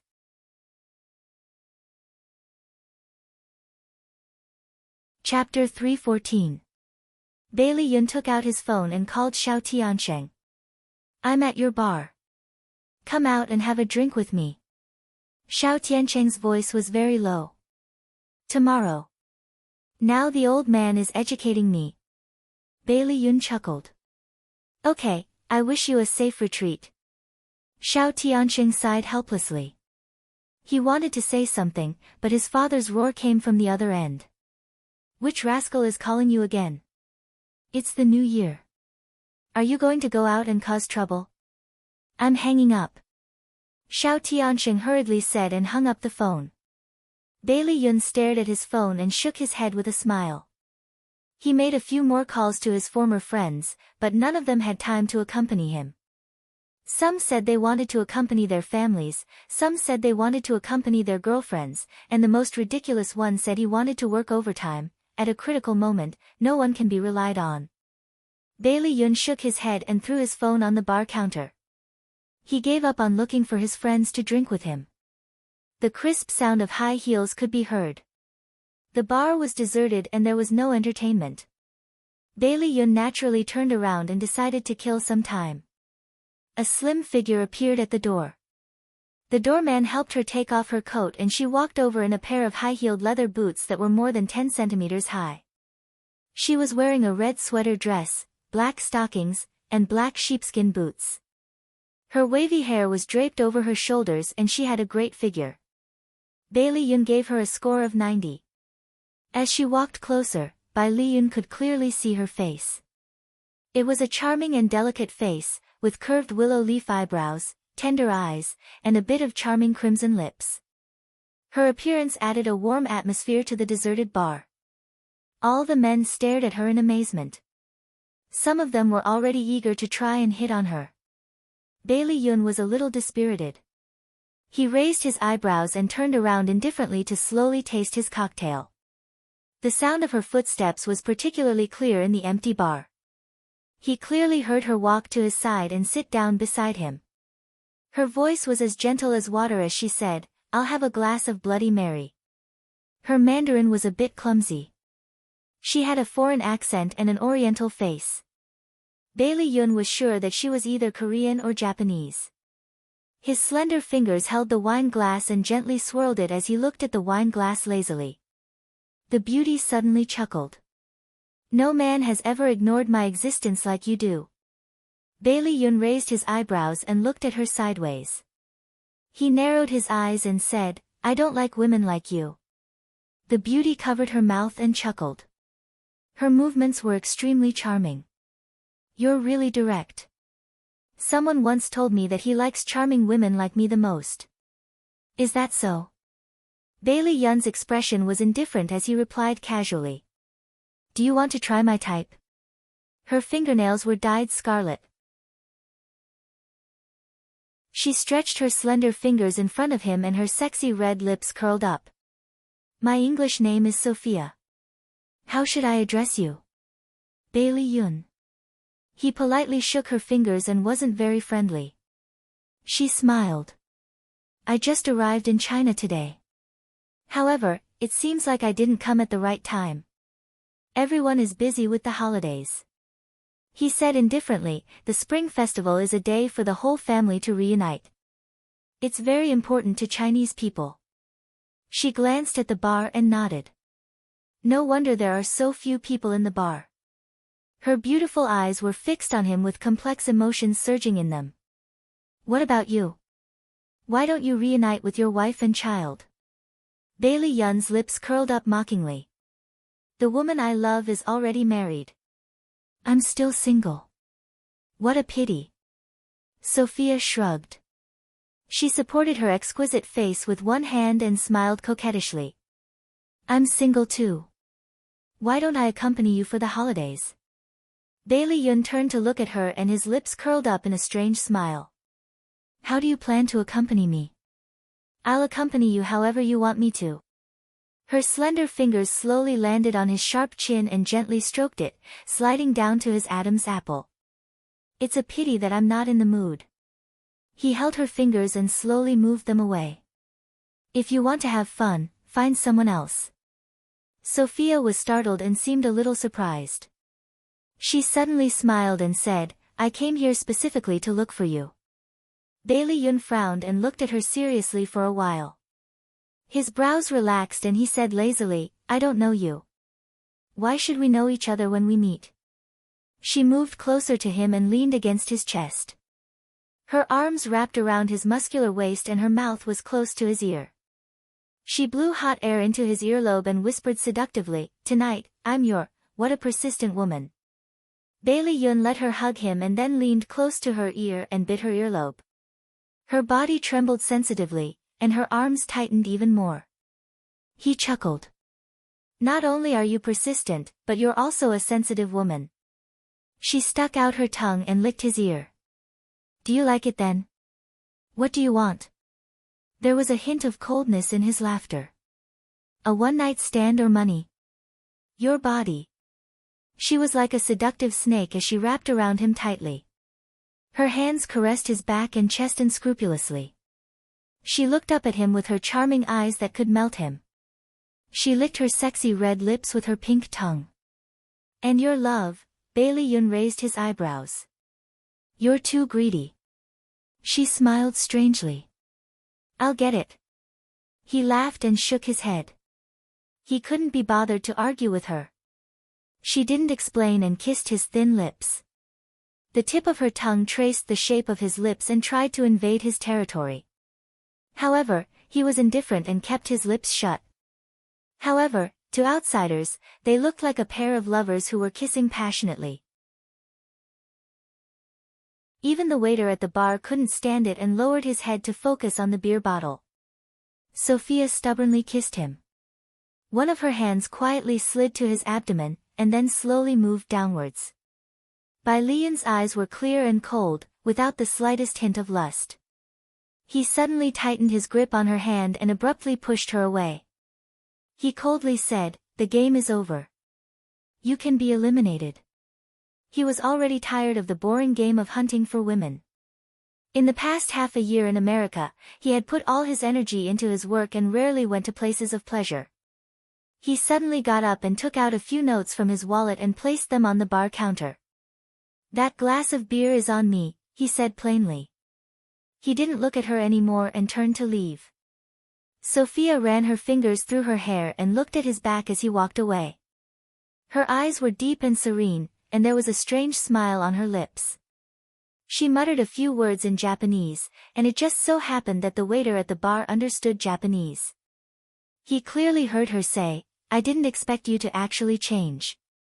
Bailey Yun came out of the bar and leaned against the car with his eyes closed. After he was drunk, he started the car and strolled aimlessly in the city. Suddenly, there were a few loud sounds and bright fireworks bloomed in the sky. He saw a magnificent scene through the glass and stopped the car slowly on an unknown street. He lowered the window and watched carefully. Ah, what are you doing? Let me go. Hand over all your valuables. Hurry up. The woman's scream and the man's threatening voice broke the beautiful picture. Bai Lian didn't want to meddle in other people's business, but he heard another conversation. I've handed over all my things to you. Let me go. This little girl is not bad looking. Let us brothers have a good time. No, get out of my way. Bai Lian opened the car door and walked towards the alley where the voice came from. He could tolerate robbery, but he couldn't tolerate men raping women. He quickly walked into the dark alley. There was only a dim street lamp here. He saw a thin woman fighting with two tall and powerful men. Their strength was completely unequal, but she didn't give up. She bit with her teeth and kicked with her feet. Her fierce look was like a little white rabbit that had been forced into a corner. A man raised his arm high and was about to land on the woman's face. Bai Lian quickly stepped forward and grabbed the man's wrist. He dragged the man to the side and kicked him hard in the stomach. The man groaned in pain and hugged his stomach. He didn't raise his head for a long time. The other man said angrily, "Don't King meddle in other people's business. Get out of my way, you're the one who should get out of my way." Bai Lian coldly said. He pulled the woman behind him and punched the man's face. "I'll King kill you." The man flew into a rage out of humiliation and rushed forward with a dagger. "Be careful," the woman cried out worriedly. Bai Lian kicked the man's knee. The man was caught off guard and almost fell. He took the opportunity to snatch the dagger in his hand and threw it far away. Then, he flew up and kicked the man's crotch. Ouch! The man howled in pain. He was even louder than his companions. He hugged his lower body and rolled on the ground. "Pick up your things and go," Bai Lian said coldly. "Oh, okay." The woman carefully picked up her handbag from the ground and followed behind Bai Lian. They left this troublesome place. When they reached the brightly lit avenue, Bai Lian turned around and looked at the woman behind him. He said indifferently, "Where do you live? I'll send you back." It was the middle of the night and it was New Year's Eve. It was definitely not easy to get a taxi. The woman was stunned. She pointed at him and shouted, "Bai Lian, it's you." Bai Lian looked at her seriously and frowned. "Li Duobao." Yes, it's me. I didn't expect you to remember me." Li Duobao tucked her messy hair behind her ear and laughed. "I thought your voice was familiar. I didn't expect to meet an old acquaintance." Bai Lian frowned even more. "Why are you here?" Li Duobao's round face revealed an uncomfortable expression. I'm here to see my mother. She lives behind that alley." She pointed at the place where he had taught the robber a lesson. "Let's talk in the car." Bai Lian noticed that her cheeks were red from the cold. "Come and see." Hangcha 866.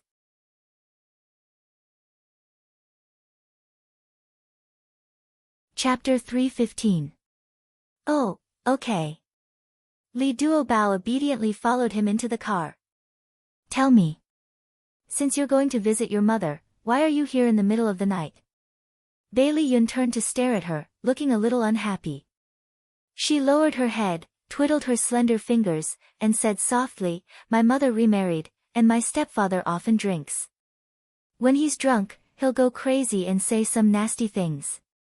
He even does some very strange things. Tonight, he got drunk again, so I decided to go back to my own house." Bai Lian's eyes narrowed, and his well-defined fingers gripped the steering wheel tightly.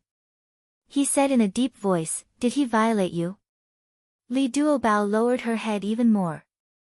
After a long time, she let out a soft "Did he succeed?" Bai Lian suddenly felt a surge of anger in his chest, and he suddenly reached out to lift her chin.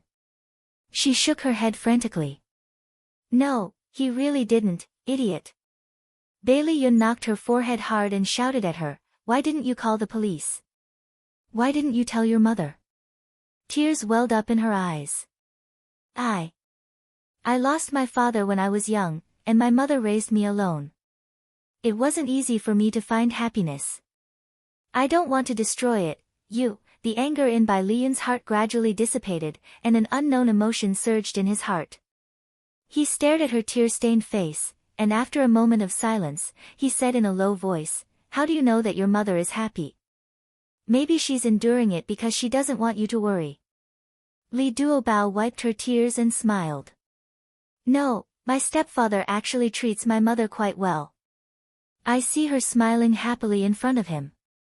"You're really a little silly." He didn't know what to say to her. He reached out to rub her hair, and there was a hint of gentleness in his voice. "Where do you live? I'll send you back." She gave him an address and smiled brightly, revealing her cute dimples. "Bai Liyun, thank you very much." Bai Liyun started the car and smiled faintly. "Are you still flying international flights?" "Oh, yeah." She suddenly remembered something and patted her head. "By the way, didn't you give me a business card before?" "Yes, but you never contacted me." He suddenly turned his head and smiled at her. She smiled sheepishly. "Because I lost your name card and forgot to save your number in my phone, I haven't been able to contact you." Bai Liyun chuckled. "That really sounds like something you would do." Li Duobao laughed dryly. "I can't help it. Just like you said, my brain capacity is limited. I often lose things. Do you know what I lost the scariest time?" "What?" He raised his eyebrows curiously. Li Duobao puffed up her round face. "I lost myself. It was the first time I flew to Europe. I was shopping during my break and missed the return flight. The leader scolded me terribly." Bai Liyun laughed out loud and finally stopped laughing. He looked at her in surprise. "Li Duobao, I'm very curious. How did you grow up safely? Don't mention it again." She covered her face in shame. Bai Liyun laughed again. Ever since he went to America, he rarely laughed so happily. After sending her to her house, Bai Liyun smiled. "Rest early." She nodded. "Okay, thank you. I'll treat you to a meal when you have time." "Which day?" "Huh? Didn't you want to treat me to a meal?" "You." Actually, she was just saying it casually. She laughed dryly. "As long as I have time, any day is fine." Bai Liyun touched his chin. "How about the day after tomorrow?" Li Duobao scratched her head. "Well, the day after tomorrow is the second day of the Lunar New Year. Yes, I know. Then, don't you need to accompany your family or visit relatives and friends?" "I'm going to visit my mother tomorrow. I'm free the day after tomorrow." He looked up at her. "Do you still want to go to your stepfather's place?" "No, no," she shook her head frantically. "Then it's settled. I'll pick you up the day after tomorrow." He opened the car door for her. "Just like that, it's settled." "Oh, okay then." Li Duobao got out of the car and waved. "Goodbye. Hurry up and go home. It's already very late." "Okay, hurry up and go up." She was wearing a thick coat and looked round. Bai Liyun felt that she was very cute as she ran to the building foolishly. His lips curled into a warm smile. When Bai Liyun drove back to the old house, it was already past 1:00 in the morning. He slept until 10:00 in the morning. When he woke up, he found that his family was already gone. He asked the butler. The butler said, "Second young master, master and madam took eldest young master and his wife, as well as third miss to the Bai family. Master asked you not to forget to go to Xinhua Villa. Madam asked you to give these gifts to Mrs. Liu." The butler took a box from the table and handed it to him. He opened it and saw a pearl necklace and a pair of matching pearl earrings. Bai Liyun's eyes flashed with a touch of ridicule. Bai Jinxiu, who had always despised him and his mother, was now acting like a generous wife. She even gave his mother expensive jewelry. What was this? Showing off? Bai Liyun threw the box to the passenger seat and drove to Xinghua Villa where Lu Xiaoxiao lived. The Bai family. Bai Jinxiu's mother's family was also a very prestigious family in City A. Bai Jinxiu's grandfather, Old Master Bai, was a famous scholar in the Republic of China. Her father, Old Master Bai, was the president of a key university in a city. Xia Dong had seen Old Master Bai and Old Madam Bai at the wedding banquet. The two elders were kind, generous, and easy to get along with. So this time, she didn't have any psychological pressure to visit the Bai family with her parents-in-law. "Sister, brother-in-law, you're here. Please come in." Bai Jinxiu's brother, Bai Wanli, and his wife greeted them at the gate. The adults exchanged greetings for a while. The three children politely stepped forward and bowed. They said in unison, "Uncle, Aunt, Happy New Year." "Good, good.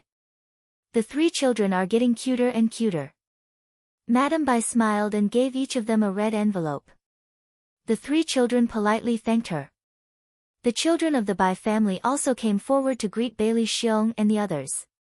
Bai Jinxiu also praised them with a smile and gave them red envelopes. Old Master Bai and Old Madam Bai were still in good health. When the two elders saw their daughter's family coming to visit, their eyebrows were full of smiles. Especially Old Madam Bai, when she saw that the relationship between her daughter and son-in-law seemed to have improved, she couldn't close her mouth. The family sat together and chatted for a while. Old Madam Bai asked Bai Li Han's cousin, Bai Zai, to lead the young people to have some fun. The elders stayed in the living room and chatted. Xiao Yi and her siblings also ran to the backyard to play under the guidance of the children of the Bai family. After lunch, Bai Xiong accompanied his father-in-law to play chess. Old Madam Bai took her daughter into her daughter's former boudoir and secretly asked her, "I see that Xiong treats you well now. Is he still in contact with the woman outside?" Bai Jinxiu shook her head. "Not completely, but he shouldn't have much nostalgia. That's about it. After all, they still have a son." "Jinxiu, listen to Mom's advice. Don't be too strong in the future. When it's time to be soft, do it." "Mom, I know. I'm already a grandmother now. If I don't grow up, the children will laugh at me." "That's right. If you save his face outside, he'll naturally give you face when you're at home." The villa next to the Bai family was the home of Old Master Bai's younger brother, Bai Zongtang. Before Bai Jinxiu got married, she was very close to Bai Zongtang's family. Every year when she returned home during the spring festival, she would visit them with gifts. This year was no exception. As the younger generation, Bai Li Han and Xia Dong naturally had to go with them. Xia Dong didn't expect to see Bai Meiwei here. Bai Meiwei was sitting on the sofa. She was wearing a white wool skirt and a pink silk scarf. Her long hair was tied up high and there was a sweet smile on her face. She looked elegant and generous. Beside her sat a hale and hearty old man with white hair. It was Bai Jinxiu's second uncle, Bai Zongtang. When she heard the servant's announcement, Bai Meiwei helped the old man stand up and smiled politely. "Aunt Jinxiu, uncle-in-law, cousin Han, cousin-in-law." Xia Dong felt as if she had fallen into the clouds. What was going on? Bai Meiwei was actually Bai Zongtang's granddaughter. She was even related to her. She couldn't believe it. On the other side, Bai Jinxiu was already chatting with Bai Zongtang. Bai Li Han supported Xia Dong's waist and went forward to greet Bai Zongtang. Xia Dong followed Bai Li Han and called him granduncle. Bai Zongtang looked at Xia Dong and smiled kindly. "So this is Han's wife. This is the first time I've seen you." Bai Zongtang and Old Master Bai were both very kind. Bai Jinxiu and the others chatted with him. Xia Dong maintained a smile on her face, but she was actually thinking about something. She inadvertently looked up and saw Bai Meiwei. She happened to be looking at Xia Dong with a strange expression. Xia Dong leaned against the balcony and admired the scenery. Bai Meiwei walked up behind her. "I didn't expect to see you here." Xia Dong turned to look at her. There was a kind smile on her beautiful face, but in Xia Dong's eyes, that smile was extremely dazzling. I didn't expect it either. Bai Meiwei pursed her lips and smiled. I heard that Yi Siki and Lin Shihao are getting a divorce. Xia Dong's eyes narrowed. Her voice was cold. All of this is thanks to you. She smiled lightly and didn't feel guilty or embarrassed at all. A fly doesn't bite a flawless egg. If there was no problem between them, how could I have ruined it? Xia Dong sneered. Yes, someone is willing to be that disgusting fly. Even a flawless egg would have a hole in it. Since that's the case, I don't want that bad egg. Bai Meiwei's eyes flashed with anger. No matter what, I'm the winner. Ad, Xinwu 799.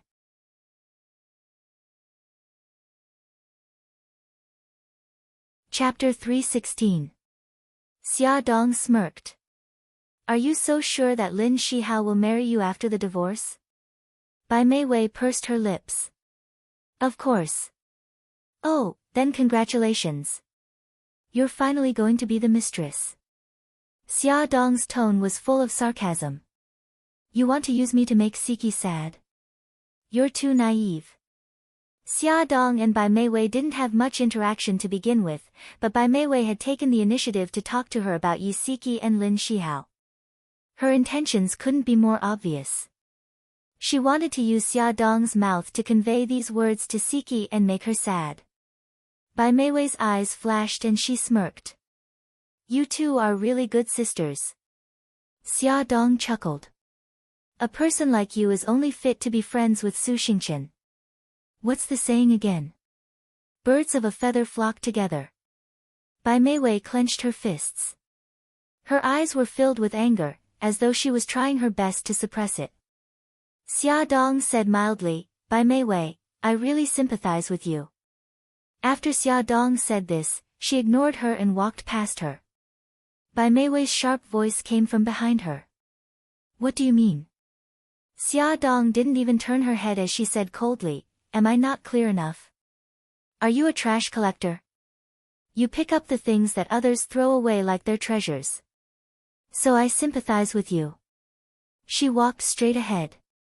Bai Meiwei was so angry that her whole body was trembling. Her hands were clenched into fists. Xia Dong walked out of the room, and Bai Lihan appeared from the doorway in a flash.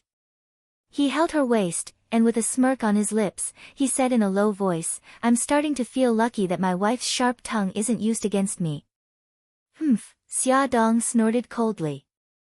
Because she was in a bad mood, she vented her anger on him and pinched his waist. Men are all bad.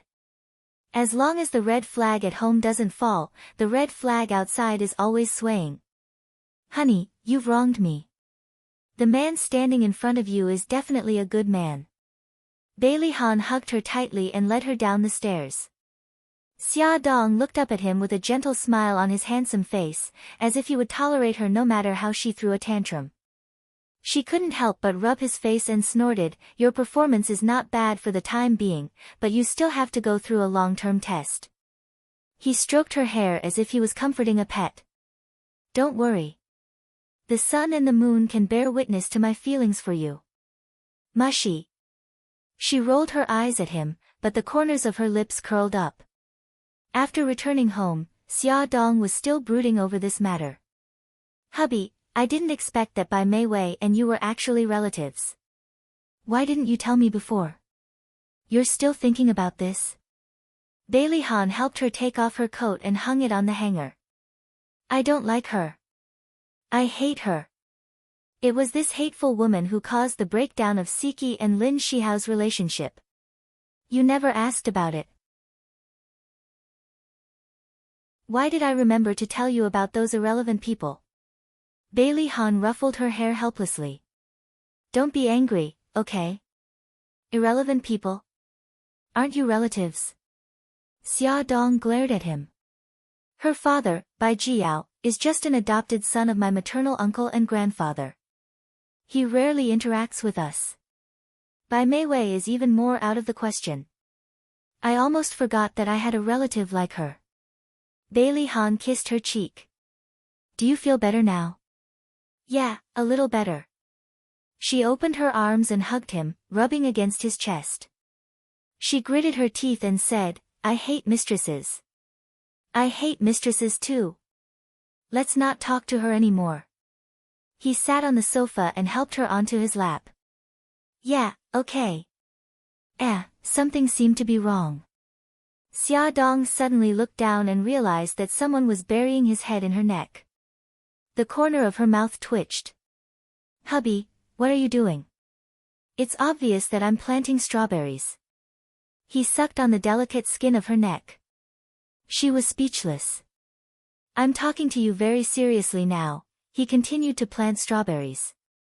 I'm also proving my loyalty to you very seriously. His hand caressed her soft skin, and she couldn't help but shiver. You don't have to do this to prove your loyalty. Of course you do, because it only reacts to you. He deliberately rubbed that hot part of his body against her waist. Xia Dong's cheeks were red, and she couldn't help but hug his waist. Who knows? You and Su Yunqian have been together for so many years, are you jealous? Bailey Han bit her red lips, and his laughter was deep and pleasant. I'm not jealous. Xia Dong turned her head away, not wanting to let him have his way. Unexpectedly, her earlobe rubbed against his lips. He licked it gently, and an electric shock immediately passed through her body.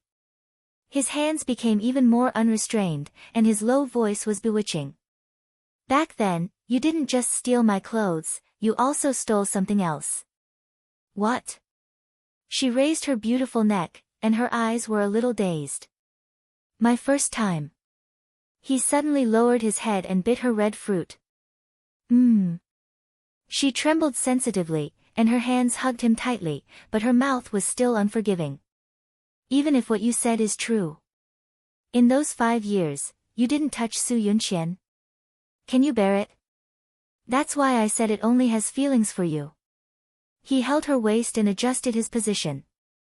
No way, it's so magical. Xia Dong felt like she had been deceived by him, but she didn't have time to think about it, because a certain someone was already up to no good. Don't do it here, we've never done it on the sofa. A certain someone didn't listen to her protests at all, and had already started to use actions to prove his loyalty to her. Half an hour later. Xia Dong sobbed. Hubby, I was wrong. I shouldn't have doubted your loyalty to me, Bailey Han said. There's more. Another half an hour passed. Xia Dong said, Hubby, I was wrong. I shouldn't have doubted that it wasn't your first time, Bailey Han said. There's more. An hour passed. Xia Dong said, Bailey Han, are you done? Bailey Han said, I'm not done. Hubby, let me go. I believe that you haven't touched Su Yunqian in the past 5 years. I believe that you only have one woman, and that's me. You really believe me? Yes, I swear. Are you done? Bear with it a little longer. Soon, Bailey Han, you lied to me. I was wrong. Okay, baby. After this tragic lesson, Xia Dong no longer dared to doubt Bailey Han's loyalty to her, nor did she dare to suspect that he had touched other women. When she woke up the next day, Xia Dong's legs were weak. She really wanted to lie down like this for the whole day, but today was the second day of the new year, and the family of 6 had to go to her aunt's house to pay a New Year's visit. She had no choice but to support her waist and force herself to get up. When she got out of bed, her legs were trembling and she almost fell to the ground. Fortunately, Bailey Han came out of the bathroom and quickly supported her. He had the faint fragrance of a shower on his body. He laughed softly and said, Do you want me to help you wash up? Go away, Xia Dong pushed him angrily. It's all your fault. Why was it so unfair? They had clearly exercised for a long time, and he was the one who exercised. He was full of energy, but she was listless. After soaking in a hot bath, she felt much more comfortable. However, it was getting late and they had to hurry up and leave. The couple took the 4 children and drove to Xia Yun's house. After the Rolls-Royce drove out of the manor's gate, a white Maserati parked in the distance slowly followed behind them. Bailey Han quickly realized that someone was following them. His deep eyes flashed and the corners of his lips curved. "Dear, hold on tight. And the three little guys behind us, sit tight." Xiao Bao shouted, "Dad, what are you doing?" Bailey Han chuckled. "Getting rid of the annoying flies behind us. Someone is following us." Xiao Bao craned her neck and looked back. She saw a white Maserati not far from them. "Everyone, sit tight." Bailey Han sped up and the car immediately flew out like an arrow. They were already not far from the city and the number of cars started to increase. He shuttled through the traffic with ease and took a few turns. When he finally drove to the main road, the person behind the car had already disappeared. "Dad, have you gotten into trouble again recently?" Xiao Bao's beautiful big eyes blinked. Bailey Han chuckled. "Recently, I've angered the group of old men on the board of directors at most. They won't go so far as to follow me." Xia Dong pursed her lips and her expression did not look too good. She suspected that the person following behind them might be Xiao Bao's biological mother, Suzuki Qian Sakura. Suzuki Qian Sakura had said that after the spring festival, she would take Xiao Bao away, so it was very likely that she had already arrived in a city. Bailey Han glanced at Xia Dong. "Dear?" "Ah." Xia Dong looked up blankly. "What's wrong with you? You don't look too good." Xia Dong smiled. "It's nothing. Maybe the car was driving too fast just now. I feel a little uncomfortable. Do you want to stop and rest for a while?"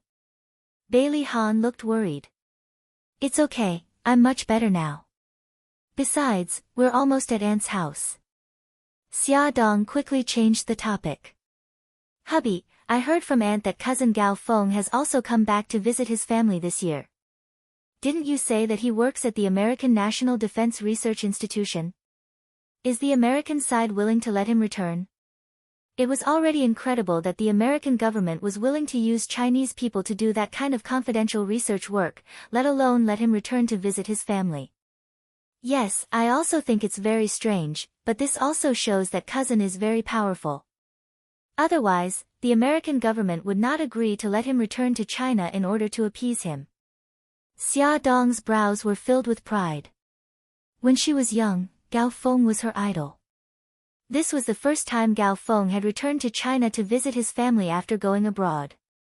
This time, not only did he come back, he also brought his wife, a beautiful American woman, Joanna, who was also his colleague. It was said that they had just gotten married last year.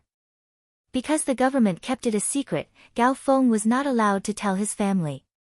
After a year of hard work, Gao Feng persuaded the authorities to bring his wife back to China to visit his family. Welfare, Hengcha 866.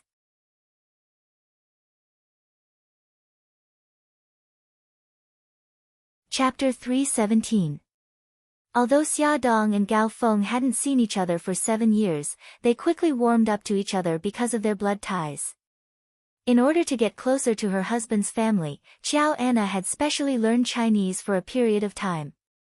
Although she wasn't very fluent, she could communicate with everyone. She especially liked children. When others were chatting, she would hang out with Xiao Yi and the other 3 little guys.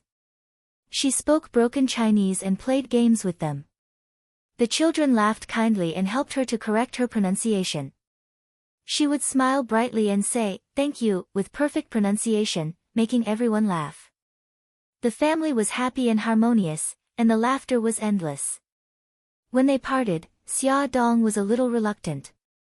Gao Feng hugged her and said goodbye with a gentle smile. Xia, I'm often not in China. I'll have to trouble you to take care of Mom and Dad." Xia Dong said with a smile, "Cousin, you're treating me like an outsider. In my heart, Aunt and Uncle are my biological parents. I'll definitely take good care of them. Don't worry and work hard abroad. Don't embarrass the Chinese." Gao Feng nodded and turned his gaze to Bailey Han. "Han, treat Xia well." Bailey Han smiled. I will. After Xiao Anna said goodbye to the couple, she hugged the 3 children reluctantly. On the way home, the Maserati didn't appear again. Xia Dong also made up her mind that she would tell Bailey Han the truth tonight. On the other side, Bailey Yun had already driven out. He had already arranged a meeting place with Li Duobao. When his car drove to the meeting place, he saw a girl in a yellow wool coat standing by the street. She wore a pink hat, her neat fringe covered her eyebrows, and a white scarf wrapped around her neck. She stood there obediently with a peaceful smile on her lips. She was like a bright ray of sunshine in the cold winter, attracting the attention of passers-by. Bailey Yun opened the car door and walked to her side.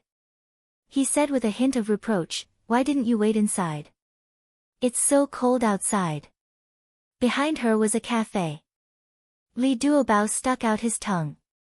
"I was afraid that you wouldn't be able to find me." Bailey Yun raised his eyebrows. "I'm not an idiot like you." It seemed that the more familiar he was with her, the more he liked to provoke her. She pouted but did not refute. "Why aren't you talking?" Li Duobao frowned. "Because you're telling the truth. I have no reason to refute." Bailey Yun couldn't help but laugh. "Silly girl, I didn't expect you to be so self-aware." She smiled brightly. You said that this is my greatest strength." He rubbed his chin. "She's wrong." "What's wrong?" She blinked in confusion. He looked at her sparkling eyes and smirked. "Your greatest strength is that you're silly." She turned her head away and silently shed tears. Did he need to remind her of every sentence? This was too much. "Let's go, silly girl." Bailey Yun suddenly grabbed her cold hand and led her to the car. Li Duobao's face suddenly turned red like a big apple. She lowered her head and stared at their hands. You, let go of me." Bailey Yun ignored her. He dragged her to the car and opened the door for her. "Get in." Li Duobao bit her lip and sat in the front passenger seat. Bailey Yun sat beside her. She immediately turned her head to the window and scratched the car door gently with her fingers. Bailey Yun was an expert in love. How could he not know that she was shy now? He chuckled and said, "Have you booked a restaurant?" She still didn't dare to look at him. "Yes." "Do you eat spicy food?" "Yes, I can." "That's good. The restaurant is called Spicy Space. It's at Zinjiku." Bailey Yun booked the GPS and started the car. He turned to look at her. She was leaning against the car door and curled up into a small ball. She looked as cute as a fur ball. He coughed. "No way. Didn't I just touch your hand? Do you have to stay so far away from me?" She was silent for a while and said gloomily, "Other than my father, you're the first man to hold my hand." Bailey Yun was stunned. "Haven't you been in love before?" He still remembered the story she had told him before. The man she had a crush on had confessed to her because of a bet with someone else. He thought that she was pretty and had a good personality. There should be many people who liked her. She lowered her head and said in a muffled voice, "I've only been in love once. That was the time I told you. He has never held my hand." He thought for a while and apologized solemnly. "I'm sorry." She said, "Oh." He frowned. "What does "oh" mean?" "It means that I've forgiven you." She suddenly turned her head and looked at him seriously with her clear black and white eyes. "Bai Liyun, don't do this again. I'll misunderstand." Although she was silly, she was still a girl. She would also misunderstand because of some of his actions. Her serious expression was very similar to a certain person's. Their silly looks were also very similar. Out of the blue, Bai Liyun said something that shocked even himself. "Li Duobao, let's go out." Li Duobao's eyes widened. You, say that again." She thought she had heard wrongly. Bailey Yun pursed his lips. He had already realized that he had said something unbelievable. However, since it wasn't that person, it didn't matter who it was. He said slowly, "Let's date." Li Duobao trembled. She hadn't heard wrongly. She rejected him without hesitation. "I object." Bailey Yun looked at her in surprise. "Why? I'm handsome, rich, and likable. What's wrong with that?" Li Duobao almost fainted. "That's the problem. You're handsome, rich, and likable. Why do you like me? I don't want to play emotional games with you." Bai Liyun's deep eyes stared at her. The corners of his lips curled up. He didn't expect this silly girl to be so smart. "Okay, pretend I didn't say that. That's good. In short, I'm not a casual person." Li Duobao was too shocked and patted her little heart. Bailey Yun didn't say anything else until the car arrived at the destination. He opened the car door for her and suddenly whispered in her ear, "You deserve better." "What do you mean?" Li Duobao frowned. She didn't understand why he said that. He smiled but didn't say anything. He walked straight ahead. She quickly chased after him. The spicy space was a hot pot restaurant. It wasn't big, but it wasn't small either. The decoration was warm and it was very clean. Even though it was the new year, there were still a lot of customers here. The atmosphere was very good as the family gathered around the hot pot. Li Duobao had booked a seat in advance. The waiter led them into the private room. The private room was very warm. They took off their coats and hung them on the hanger at the door. Li Duobao was wearing a white lace dress inside. With her hair tied into a bun, she looked as cute as a princess. Bailey Yun was wearing a black sweater. It was very tight and outlined the lines of his chest. He had handsome features and looked very thin. Li Duobao didn't expect him to have a good figure. Li Duobao inadvertently glanced at his chest and quickly looked away shyly. She pushed the menu in front of Bailey Yun and said generously, "Order whatever you like. Don't stand on ceremony with me." Bailey Yun raised his eyebrows. "I can eat a lot." She patted her chest heroically. "It's okay. Leave it to me." He glanced at her chest and couldn't help but laugh. "Don't pat it. It's getting smaller." Li Duobao's cheeks were tinged with a faint pink. She snorted. "Pervert." He laughed. His voice was magnetic and happy. They ordered a double-flavored pot. Li Duobao loved spicy food. Before cooking, she asked Bailey Yun for his opinion. He smiled and said that he could eat spicy food too. Thus, she poured most of the food into the spicy soup. The bottom of the pot was steaming and the water was boiling. The vegetables were already cooked and emitted a tempting fragrance. Li Duobao pitifully waited for Bailey Yun to start first. Bailey Yun raised his eyebrows and picked up some vegetables from the spicy soup. He rolled the vegetables in the sesame sauce. When the temperature dropped, he slowly put it into his mouth. He chewed a mouthful. His slender eyebrows furrowed and quickly relaxed. Li Duobao looked at him eagerly. "How is it? Is it good?" Bailey Yun swallowed the vegetables in his mouth and drank a mouthful of drink. "It's a little spicy." Actually, it was very spicy. He could barely feel his mouth. She frowned in distress. "I forgot to tell you that this is an authentic Chongqing hot pot. The chili is very strong. How about this? You can eat the non-spicy food over there." Bailey Yun raised his eyebrows and smiled. "I can eat spicy food, but in front of you, I can't eat spicy food. Come, eat this." Li Duobao used clean chopsticks that hadn't picked up any food before and picked up some food from the clear soup into his bowl. "Don't worry about me. Hurry up and eat. You're obviously drooling." He teased her. "No way," she muttered unhappily. Her chopsticks had already reached into the red soup and picked up a large portion of it into her bowl. "Wow, it's so delicious. It's so spicy." Li Duobao ate contentedly. Her eyes were sparkling, and her pink lips were red from the spiciness. It was as if she had been kissed hard. Bailey Yun was drinking water. He was agitated by this sudden thought and almost choked. He tilted his head and coughed non-stop. Li Duobao quickly put down her chopsticks and patted his back. Then, she pulled his ear.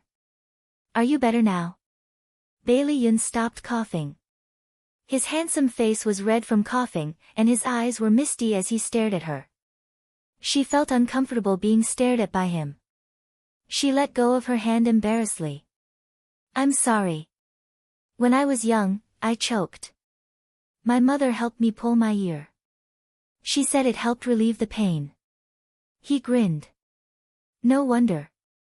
I suddenly feel that you look like my mother. It hurts my self-esteem. Li Duobao moved her but silently and sat back in her seat. Attention, Songshu 566.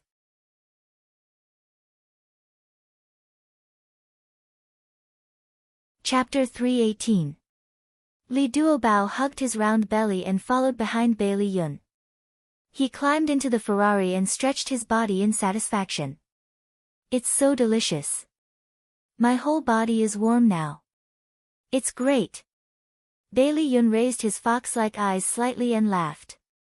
You're really easy to take care of. As long as there's chili for every meal, I won't starve to death. She stared at him with a smile. Are you full? I'm barely full. He smiled mischievously. But, seeing someone eating so happily like a little pig, I'm full too. Li Duobao sweated. He put his hands together and said pitifully, I'm sorry. Next time, I'll definitely not bring you to eat such spicy food. There's a next time. He raised an eyebrow and his lips curled into a mischievous smile. Are you asking me out? I just said it casually, as if he didn't hear her. He continued, okay, let's go for Western food next time. I'll be the host. I already said that I just said it casually. It's still early. Do you want to watch a movie? Watch a movie? Bailey Yun nodded. Yeah, don't tell me you've never watched a movie in the cinema before. Li Duobao smiled sheepishly. I just didn't expect you to suggest such a pure way to pass the time. He raised an eyebrow. How do you think I'll pass the time? Nightclubs, clubbing, and so on. That's what the newspapers and magazines used to write about. Second young Master Bailey frequented nightclubs to seek pleasure. She said the last few words very softly, but he still heard it clearly. He laughed. Seems like I'm already famous. Even you've seen my glorious deeds. Li Duobao was a little embarrassed. Don't misunderstand. I don't mean anything else. He nodded seriously. I know. With your limited brain capacity, you can't possibly have any other ideas. You don't have to retaliate like this. As they chatted, Bailey Yun had already arrived at the entrance of the largest movie theater in the city. Thinking back, he really didn't do such a pure pastime. Most of the time, he would find someone he liked in a bar and then carry her to bed. There were many promotional posters in the corridor. Bailey Yun put his hands in his pockets and smiled casually. Which one do you want to watch? Human Skin in 4. I've been looking forward to it for a long time. Li Duobao excitedly pointed at a horror movie poster. The corner of his mouth twitched. Change it. Why? I love horror movies. I want to watch a horror movie.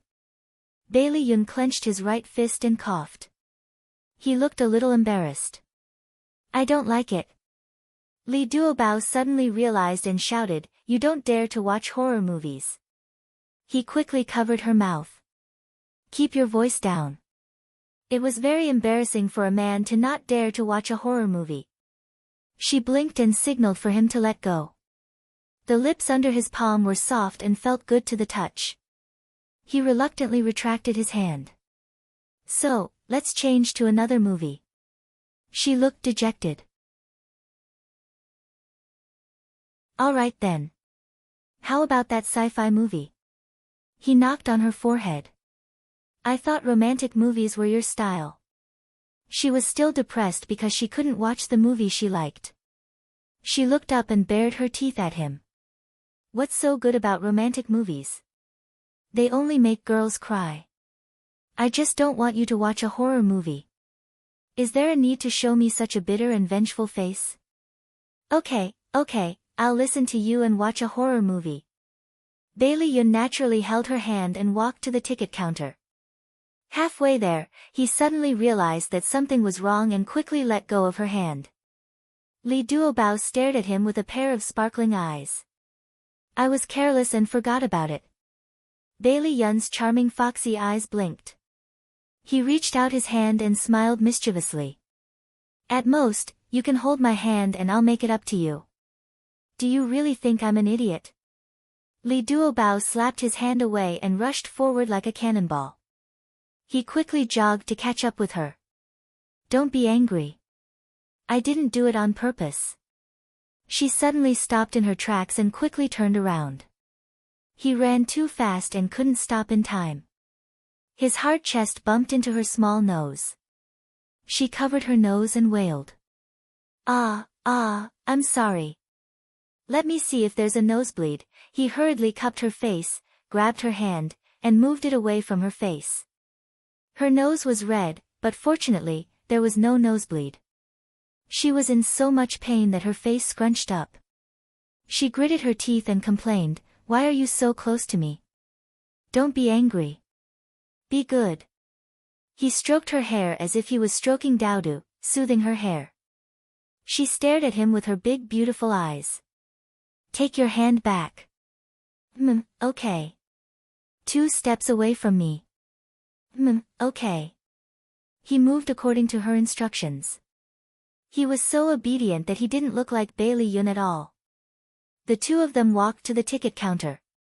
Li Duobao took out his wallet. Miss, please give me 2 adult tickets for X-Men. Okay, let's go.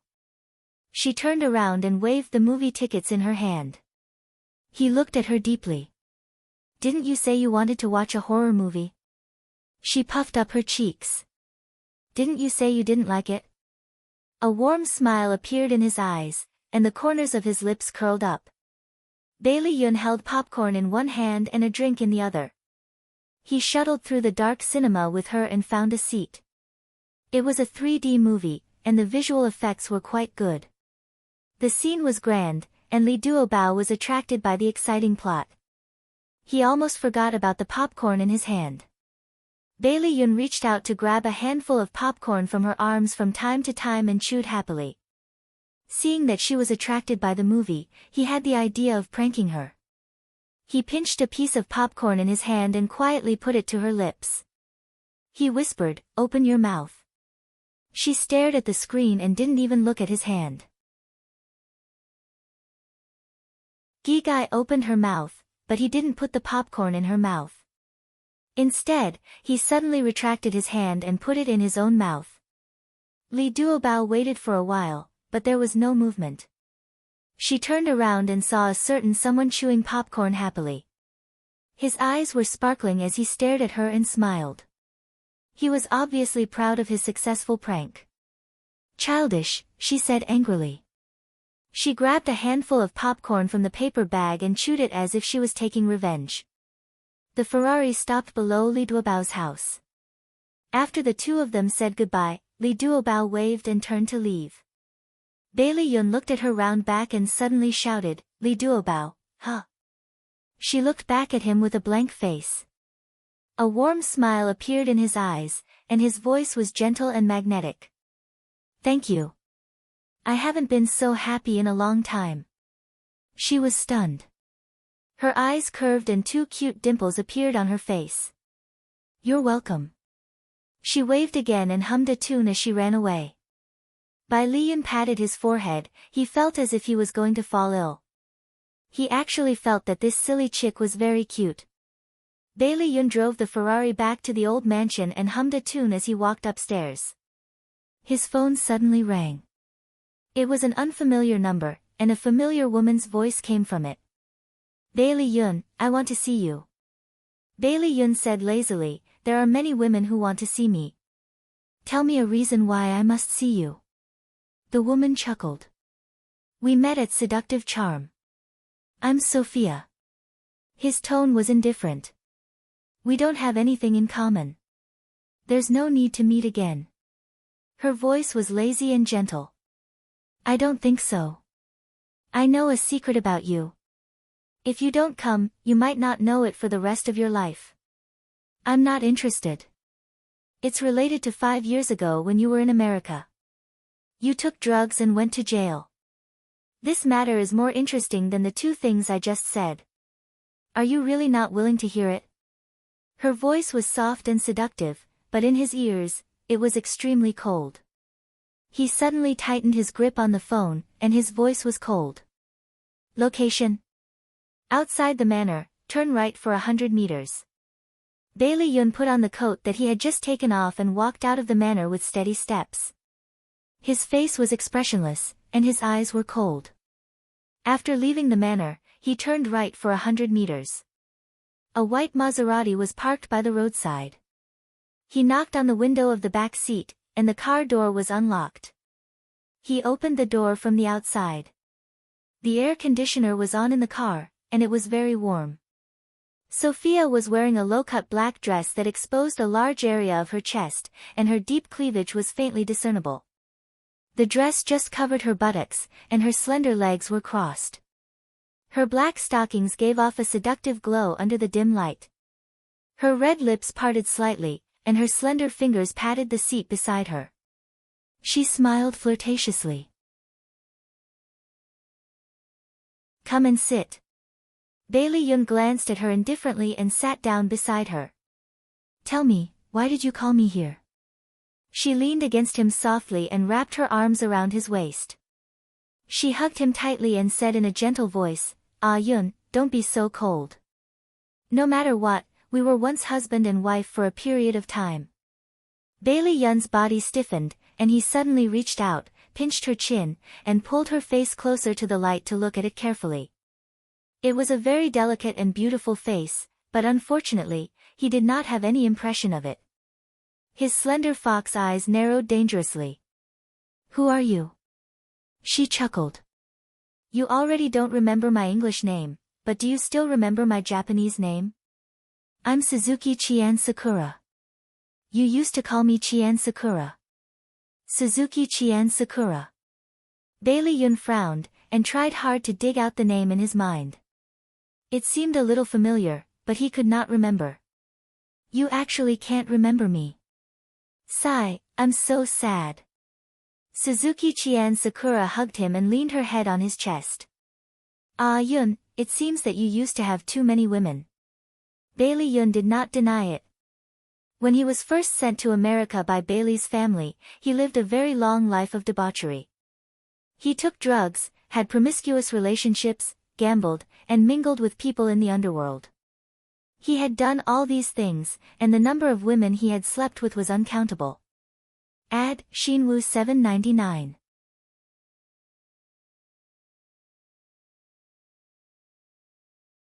Chapter 319.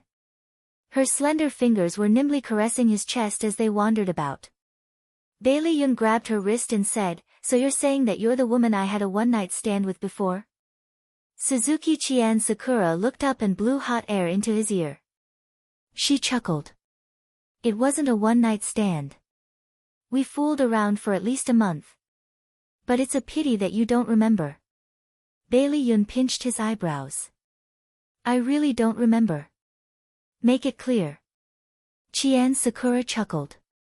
6 years ago, you were studying in the United States, and I was also studying there. We met in a bar, and we fooled around for more than a month. Later, you hooked up with a waitress from the United Kingdom, and you dumped me. Do you remember? Bailey Yun smiled bitterly. Sorry. Forget it. I didn't expect you to remember. Suzuki Chien Sakura stroked his handsome face and smiled. Bailey Yun looked down at her. You came to find me to rekindle our relationship. She narrowed her eyes and there was a strange glint in them. That's only one of my goals. There's another goal.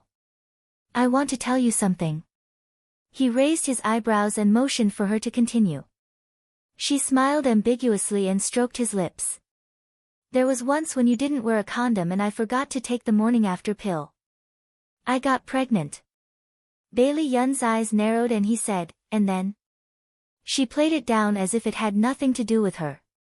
Then, I went back to Japan and gave birth to the child. He's already 5 years old now. Bailey Yun felt as if he had been struck by lightning. His heart almost stopped beating and all the blood in his body rushed to his head. His fingers trembled slightly. After a while, he found his voice. You're saying that I already have a child now? Yes, it's a son. Are you happy? She wrapped her soft body around him. He pushed her away abruptly. His gaze was fierce and malicious as he pinched her chin with one hand. What are you trying to do by telling me all this now? A sharp pain came from her chin, and she couldn't help but frown. It hurts. Loosen up a little. Answer me, he roared. He didn't loosen his grip, but instead increased it. She sucked in a few breaths of cold air and said while enduring the pain, the child is already grown up. He can't live without a father. How about we start over? Impossible. He refused without hesitation. Why? You liked me a lot back then. Her eyes were misty, making her look pitiful. However, there was no pity in his heart. He sneered and said, back then? Don't you know what kind of person I was back then? It was just a game. How could he have fallen in love with her? I advise you to dispel those thoughts as soon as possible. He flung her away and took out a handkerchief from his pocket. He carefully wiped his fingers as if they were stained with something dirty. Suzuki Chisakura clenched her fists. Don't tell me you don't care about your son anymore. Bailey Yun opened the car door and stepped out. He turned back to look at her. In the darkness, his expression couldn't be seen clearly. I'll give you a sum of alimony. How much do you want? Just tell me. Suzuki Chisakura jumped out of the car agitatedly. No, I don't want money. I just want our family of 3 to be reunited. He tidied his clothes slowly and said indifferently, you're thinking too much. Think of a sum and let me know within 3 days. He didn't look at her anymore and turned to leave. She called his name a few times, but he ignored her. She angrily returned to the car and slammed the door. Bailey Yun looked calm on the surface, but his mind was in a mess. He actually had a 5-year-old son. He couldn't believe it. No, he had to calm down. He had no impression of this woman. Even if they had lived together before, it didn't mean that what she said was true. When she contacted him again, he had to get her to show him evidence. Even if he comforted himself like this, Bailey Yun was still annoyed. He took a bottle of wine and a wine glass from the wine rack and screwed it up in his bedroom. On the other side, Xia Dong was also annoyed and uneasy. She wrung her fingers and sat at the head of the bed, waiting for Bailey Han to come out of the bathroom. Bailey Han was wearing a bathrobe. He wiped his hair with a towel and sat at the head of the bed. Honey, why aren't you asleep yet? She bit her lip. Hubby, I have something to tell you. He looked into her eyes. Speak. I'm listening. She opened her mouth, but couldn't say the words. In the end, she pulled his sleeve with a sad face. Hubby, if I'm hiding something from you, and it's very important, will you be angry with me? Bailey Han put the towel aside and stroked her hair. He said softly, if you don't want to say it, then don't. Tell me when you've thought it through. She shook her head. She was so anxious that she was about to cry. No, if I don't say it now, I'm afraid it'll be too late. What if that woman named Suzuki Chisakura suddenly came to the house and made a scene, saying that Xiao Bao was her child? What should she do? Bailey Han reached out and hugged her. He comforted her. I won't be angry. Tell me, what happened? You can't be angry. Okay, I won't be angry. Xia Dong closed her eyes and told him everything in one go. When Grandma took Xiao Yi away from my arms, I was very sad and kept thinking about him. In the end, Brother Shen came up with an idea. We went to the orphanage to adopt a child about the same age as Xiao Yi. This way, I could ease my longing for Xiao Yi. That child was Xiao Bao. Now, Xiao Bao's biological mother came looking for Xiao Bao. She wants Xiao Bao back. That's what happened. Hubby, you promised me that you wouldn't be angry. She grabbed onto his bathrobe pitifully, not daring to open her eyes to look at him. But she could feel that Bailey Han's entire body had stiffened. He held her hand very tightly. He kept silent. After about 10 seconds, his body started to tremble slightly. At this moment, she realized that the man who had withstood the storm for her actually had a weak side. Her heart ached for him. She hugged him tightly and kept saying, "I'm sorry, hubby. I should have told you earlier. I've always treated Xiao Bao as my biological son, so I didn't realize it. I should have told you. I'm sorry, I'm really sorry." He kept silent and only hugged her tightly. Xia Dong was very scared. She opened her eyes and looked up at him. She saw an extremely gloomy face. His thin lips were tightly pursed and his deep eyes were staring straight ahead as if he had lost his soul. She burst into tears. "Hubby, don't scare me. If you're angry, just hit me or scold me. Don't ignore me," Bailey Han finally spoke. His voice was dry and a little cold. "You should have told me earlier." "I'm sorry, hubby." Xia Dong hugged him tightly. She was afraid that he would get angry and push her away and ignore her. Bailey Han felt as if there was a huge rock pressing down on his heart. It was extremely uncomfortable. However, when he lowered his head and saw that the little woman in his arms had tears all over her face and her eyes were filled with fear, a part of his heart softened. He sighed softly and stroked her hair. His voice also became gentler. "Don't cry, hubby." Her careful gaze made his heart soften even more. He reached out to wipe away the tears on her face and said gently, "Since you adopted Xiao Bao, why did the DNA test show that he and I are biological father and son?" Her eyes suddenly widened. "DNA test? When did you do it? How did this happen?" Bailey Han's eyes moved. He quickly understood that Xiao Bao had done the DNA test without her knowing. He explained, "Not long after you returned to China, Xiao Bao did a DNA test. According to him, he picked up a few strands of hair from my office." God, that guy Xiao Bao already knew that Bailey Han wasn't his father. No, that wasn't the main point. The main point was that Bailey Han wasn't his biological father. But why did the DNA test show that they were father and son? She looked at Bailey Han suspiciously and said whimsically, "Hubby, don't tell me you had a relationship with a Japanese woman and she gave birth to Xiao Bao and I coincidentally adopted Xiao Bao." His handsome face darkened and he gritted his teeth. "Idiot, you're my only woman." "Oh, hee, I'm just saying," Bailey Han knocked on her forehead.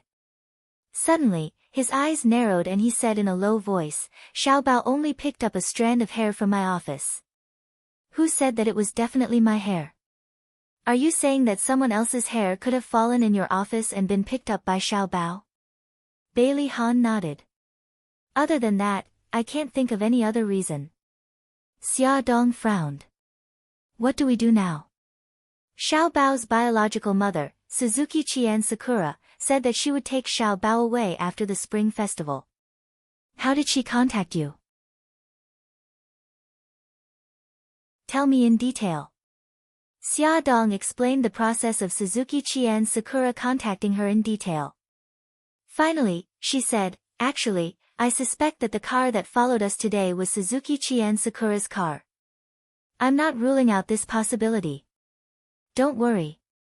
If she wants to take Xiao Bao away, she will have to meet us eventually." Xia Dong hesitated for a moment and said, "What about our family and Xiao Bao? Should we tell them the truth?" We can't keep this a secret for long. I'll find time tomorrow to tell my family. As for Xiao Bao, I'll leave it to you to tell him. Xia Dong's eyes reddened. Xiao Bao must be very sad that I cheated on his feelings. Bailey Han could understand that feeling. Just like him, he had always doted on Xiao Bao. When he found out that he wasn't his biological son, he was very shocked and very sad. He stroked her long hair and said in a low voice, "Whether Xiao Bao is our biological son or not, our love for him will never be less. I think he will understand."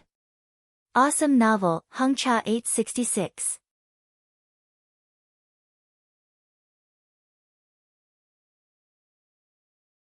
Chapter 320. In the Study. Old Madame Dowager, Bailey Xiong, Bai Jinxiu and Bailey Han sat together. Old Madame Dowager said, Han, why did you call us here? Bailey Han focused and told them about Xiao Bao's background. This was like a bolt from the blue, shocking everyone. Old Madame Dowager and the others did not recover from their shock for a long time. How could this be? Are you kidding? Bai Jinxiu stared at her son in disbelief. Didn't you do a paternity test? Bailey Han pinched the space between his eyebrows. Xiao Bao just picked up a few strands of hair from my office. I don't think those strands of hair are mine.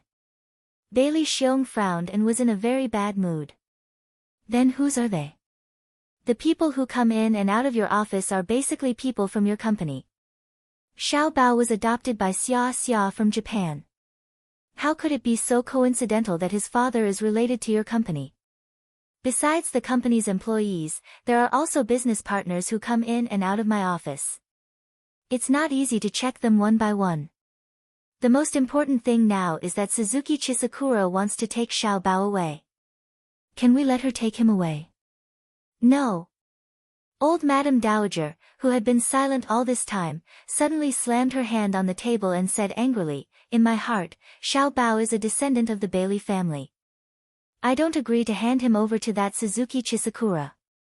If she really loved Xiao Bao, she wouldn't have abandoned him years ago." Bailey Xiong sighed.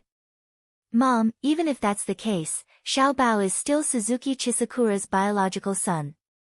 We have no reason to stop them from reuniting. If Xiao Bao is willing to be with Suzuki Chisakura, we can't stop them. Why don't we ask for Xiao Bao's opinion first? If Xiao Bao doesn't want to leave, then we'll talk to Suzuki Chisakura and see if we can persuade her to give up custody of Xiao Bao." Bai Jinxiu was very sad. In her heart, the 4 children in the family were all equal. They were all Bailey's treasures. She was reluctant to give Xiao Bao away. Madame Dowager said angrily, "No matter what, I will not agree to send Xiao Bao away." "All right, Grandma, let's listen to Mom and ask for Xiao Bao's opinion first." Although the 4 of them had reached a consensus, they did not feel good in their hearts. They all sat in silence, without any movement or words. The atmosphere in the room was heavy. At the same time, Xia Dong also called Xiao Bao out of the living room. The mother and son locked themselves in Xiao Bao's room, facing each other. "Mom, if you have something to say, just say it. You've been staring at me for more than 10 minutes. Xiao Bao's little face showed a helpless expression, and his little mouth pouted.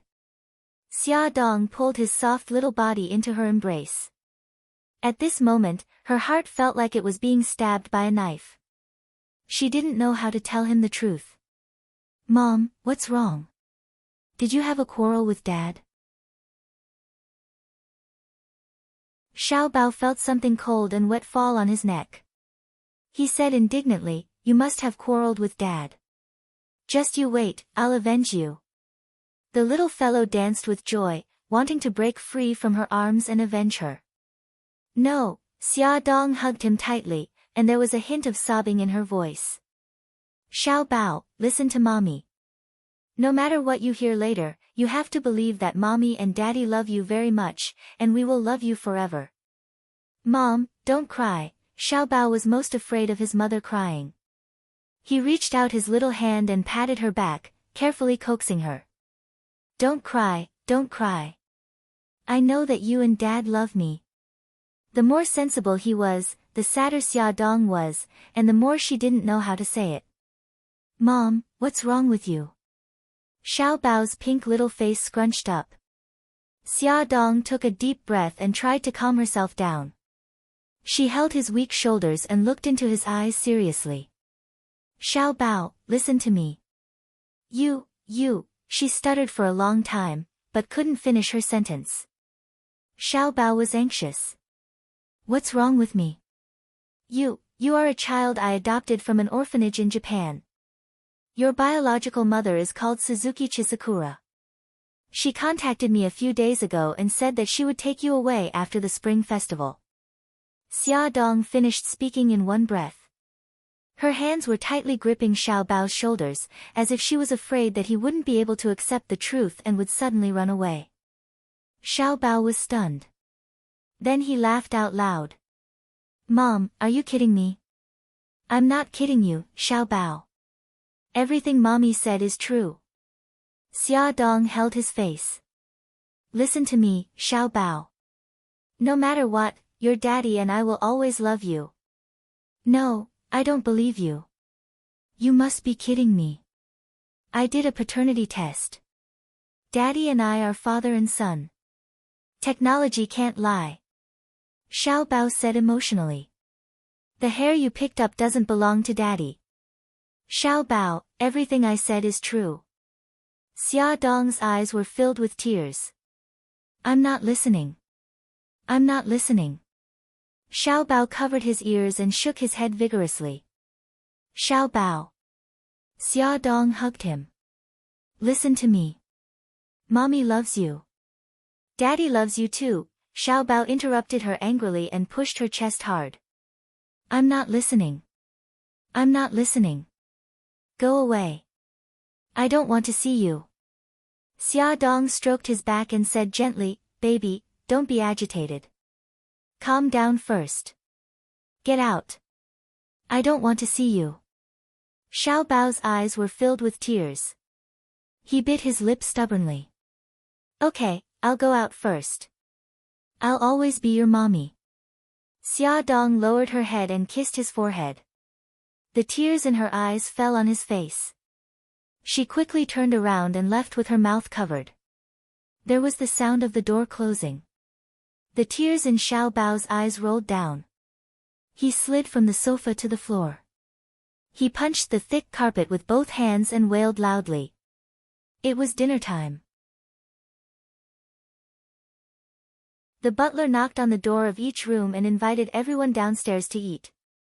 Everyone who knew about Xiao Bao's background had no appetite. Old Madam said that she was not feeling well and did not want to go downstairs. She asked the kitchen to make a bowl of millet porridge and send it upstairs. Although Bai Jinxiu and Bai Li Xiong were sitting at the dining table, they were also depressed. Bai Li Yun and Bai Li Jing were meeting with friends and were not at home. The butler knocked on Xiao Bao's door for a long time, but no one answered. He felt that something was wrong. He took the spare key from downstairs and opened the door. There was no one in the room. He quickly informed Bai Li Han and the others. Bai Li Han and Xia Dong hurried upstairs. They looked around the room and found that the small Pikachu backpack that Xiao Bao often carried on his back was gone. His small laptop and small mobile phone were also gone. Xia Dong's mind went blank and her face turned pale. Did Xiao Bao run away from home? Bai Li Han held her hand. Honey, don't worry. Try calling his mobile phone. Oh, okay. Xia Dong quickly picked up the landline and dialed Xiao Bao's mobile phone number. Bai Li Han informed the butler and called all the servants to the living room. He asked them if they had seen Xiao Bao. Everyone shook their heads. Bai Li Han's face was terribly dark. He asked the security guard again. The security guard said that he had seen young Master Bao riding an electric bike. He also asked him at that time. Young Master Bao said that his friends were waiting for him outside the manor. He went out to meet his friends and would be back soon. The security guard did not suspect him, so he let him go. Bai Li Han was furious and dismissed the security guard on the spot. He ordered someone to check the surveillance video outside the villa and found that Xiao Bao went out at 2:00 in the afternoon. At that time, the family was taking a lunch break, and the servants were not in the front hall. No wonder he was not discovered when he ran away from home. Honey, his mobile phone is off. No one is answering. What should we do? Xia Dong was so anxious that she almost lost the ability to think. Bailey Han's lips tightened. Don't worry, honey. You can ask Mika Keto. Yes, Xiao Bao and Brother Shen are very close. Maybe he went to look for Brother Shen. Xia Dong's fingers were trembling when she dialed the number. After 2 rings, the call was connected. The first thing she said was, Brother Shen, did Xiao Bao look for you? Mika Keto said in a low voice, no. What's wrong? Xia Dong was so anxious that she was about to cry. Xiao Bao found out about his identity. He ran away from home. I don't know where he went. If he contacts you, you must keep him calm. I'm afraid that he will do something stupid. Mika Keto's voice changed and sounded a little anxious. I know. I'm still in Rome. I'll immediately mobilize the brothers in a city to find Xiao Bao's whereabouts. When Xia Dong called Mika Keto, Bailey Han also notified the Dragon Gang and ordered them to immediately search the city for Xiao Bao's whereabouts. All the forces that could be mobilized were mobilized. All that was left was to wait. Xia Dong was worried and guilty. She cried until her voice was hoarse. It's all my fault. If I had been by his side, he wouldn't have had the chance to escape. Bailey Han put his arm around her shoulder and comforted her in a low voice. Honey, don't blame yourself. Xiao Bao is so smart. He will be fine. He just couldn't think straight. When he thinks it through, he will definitely contact us. What if he doesn't contact us? Although he's smart, he's still so young. What if he meets bad people? Honey, we love Xiao Bao, and Xiao Bao loves us very much. He was just being impulsive. When he calms down, he will know that we are very worried about him. He will definitely contact us. Don't scare yourself. Be good. Xiao Yi and Xiao Guai also found out that Xiao Bao had run away from home. Both of them found it unbelievable. They wanted to ask why Xiao Bao had run away from home, but when they saw how sad and anxious the adults were, they held themselves back. Bai Jinxiu coaxed the 2 little guys back to their room. In the room, Xiao Yi pursed her lips. Her expression was very serious. Xiao Guai's delicate brows were knitted together. She carefully tugged at Xiao Yi's sleeve and asked worriedly, Brother Yi, does brother not want us anymore? Will he meet bad people? Xiao Yi sighed maturely and stroked Xiao Guai's hair. I don't know either. What happened? Why did Xiao Bao run away from home? Although he is naughty, he doesn't seem like someone who would do such a thing. Awesome novel, Songshu 566.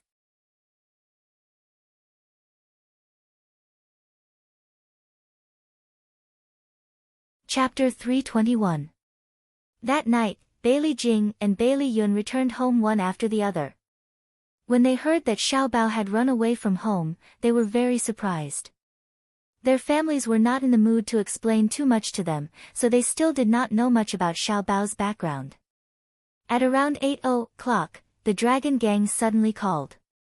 They checked the exit records and found that Xiao Bao had bought a plane ticket to Rome. Bailey Han thought carefully. When Xiao Bao and Xiao Yi went to Rome last time, the tourist visas they applied for had not expired yet. This kid must have taken the visas and ran to Rome. He hurriedly made a call and told Beitang Shen about this matter. He asked him to contact Xiao Bao no matter what and stabilize Xiao Bao. After knowing Xiao Bao's specific whereabouts, everyone's anxious hearts finally relaxed a little. The old madam had suffered a lot today and was not in good spirits. The servants helped her back to her room to rest. Everyone else also left. Bailey Han came out of the bathroom and saw Xia Dong leaning against the headboard in a daze. He lifted the blanket and leaned against her side. He reached out and pulled her into his arms. Honey, don't worry. Mika Keto and Godfather already know that Xiao Bao went to Rome. They will take good care of him. Xia Dong leaned against his chest and whispered, Xiao Bao must be very sad. Xiao Bao must be very sad to suddenly find out that he was a child abandoned by his parents. It must be very difficult for him to accept, so he chose to escape. Bailey Han hugged her tightly and kissed her hair. Xiao Bao is very strong. He will definitely pull through. She hugged his waist tightly. Hubby, did I do something wrong? If I had told him earlier, maybe he wouldn't be so sad. Earlier? When do you mean? When we just returned to the country and before we met you. Now that we've finally reunited as a family, and he has a mommy and a daddy, we're suddenly telling him that we're not his biological parents. Silly girl, don't blame yourself. This is not your fault. Whether you told him earlier or later, he would have been hurt the same. He hugged her tightly. His voice was low and his eyes were gloomy. It's not your fault. It's those irresponsible people who abandoned their children. If they did not want to raise the child, why did they have to suffer after giving birth? When the child found happiness, these irresponsible parents jumped out to disturb the child's peaceful life. How despicable. Although they had not met, Bailey Han's heart was already filled with dissatisfaction and anger towards Suzuki's. Speak of the devil. Just as Bailey Han calmed Xia Dong down, Xia Dong's phone rang. It was a text from Suzuki Chisakura. Let's meet at the Sunshine Cafe tomorrow at 10 a.m. Bailey Han stroked Xia Dong's hair. Do you need me to accompany you? Xia Dong shook her head. I want to meet her alone. Okay, call me immediately if anything happens. I'll ask Ahu to follow you, just in case. He was worried about that mysterious woman. Xia Dong smiled. You're exaggerating. Ask Ahu to follow you. Otherwise, I'll be worried. He looked serious and did not seem to be joking at all. She could only nod in agreement. Xia Dong woke up at 6 in the morning. She calculated the time and realized that Xiao Bao's plane should have arrived in Rome. She reached out for the phone on the bedside table and waited for Mika Kito's call. Suddenly, a large hand reached in front of her and pulled the blanket up to cover her. She turned around and saw Bailey Han's smiling eyes. She nuzzled in his arms. Hubby, you're awake too. He let out a low mm and hugged her tightly. After more than 10 minutes, Mika Kito finally called. Xia, don't worry. Xiao Bao is fine. He's with me now. Okay, Brother Shen. I'll leave Xiao Bao to you. Do you want to talk to him? Xia Dong bit her lip. I don't think so. He probably doesn't want to talk to us yet. Tell him that we all love him very much and we'll wait for him to come home. Okay. After ending the call, Xia Dong let out a long sigh. It's still early. Sleep a little longer. Bailey Han pulled her into his arms and rubbed his chin against her hair. During breakfast, Bailey Han told his family about Xiao Bao's current situation. Everyone was relieved. At the Sunshine Cafe. The weather was very good today. The sun shone through the window and sprinkled on Xia Dong, who was sitting by the window.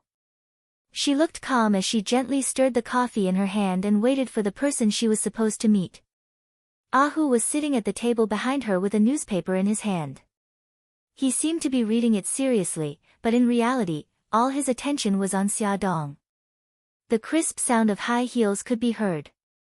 Xia Dong looked up and saw a woman in a red trench coat walking over leisurely. Her wavy hair was draped over her shoulders and she wore a pair of sunglasses. Her legs were long and slender, and she wore a pair of high-heeled shoes. Xia Dong had a feeling that this was Suzuki Sensakura. Sure enough, the woman walked over to Xia Dong and calmly sat across from her. She took off her sunglasses and revealed her beautiful face. She extended her right hand and smiled. Hello, I'm Suzuki Sensakura. Xia Dong glanced at her right hand. Her beautiful nails were dyed red. She politely shook her hand. Hello. Mrs. Bailey, I'll get straight to the point. I want my son back. Suzuki Chisakura raised her beautiful eyes slightly and said with a faint smile, Mrs. Bailey, I'll get to the point. Xia Dong said calmly, Miss Suzuki, I adopted Xiao Bao according to legal procedures. He and I are already adoptive. Your relationship with Xiao Bao no longer exists in the eyes of the law. I can completely ignore your unreasonable request. These days, Xia Dong had flipped through many relevant legal books and had even consulted lawyers. Suzuki Sensakura's expression changed slightly. Her smile was a little stiff. Are you saying that you're not willing to return Xiao Bao to me? Xia Dong took a sip of coffee. If you're really doing this for Xiao Bao's sake, you shouldn't have made such a request. Xiao Bao is living very happily in our home. I think that he's not willing to go back with you. You're not Xiao Bao. How do you know what he's thinking? I'm his biological mother. Blood is thicker than water. I believe that he'll definitely choose to be with me. Xia Dong's lips curved into a cold smile. Blood is thicker than water. If that's the case, why did you abandon him back then? Do you know how much damage this will cause to him? Suzuki Sensakura's fingers tightened around the coffee cup. Her knuckles turned white. You don't understand what kind of discrimination a single mother will face. My parents even cut ties with me. At that time, I had no choice but to send him to the orphanage. Xia Dong's eyes moved slightly. After a moment of silence, she said, I can understand the pain of having a child out of wedlock because I was born out of wedlock myself. However, I've never thought of abandoning my children. I'm telling you this not to blame you or anything. I just want to tell you that I love my children. For their sake, I don't mind being mocked.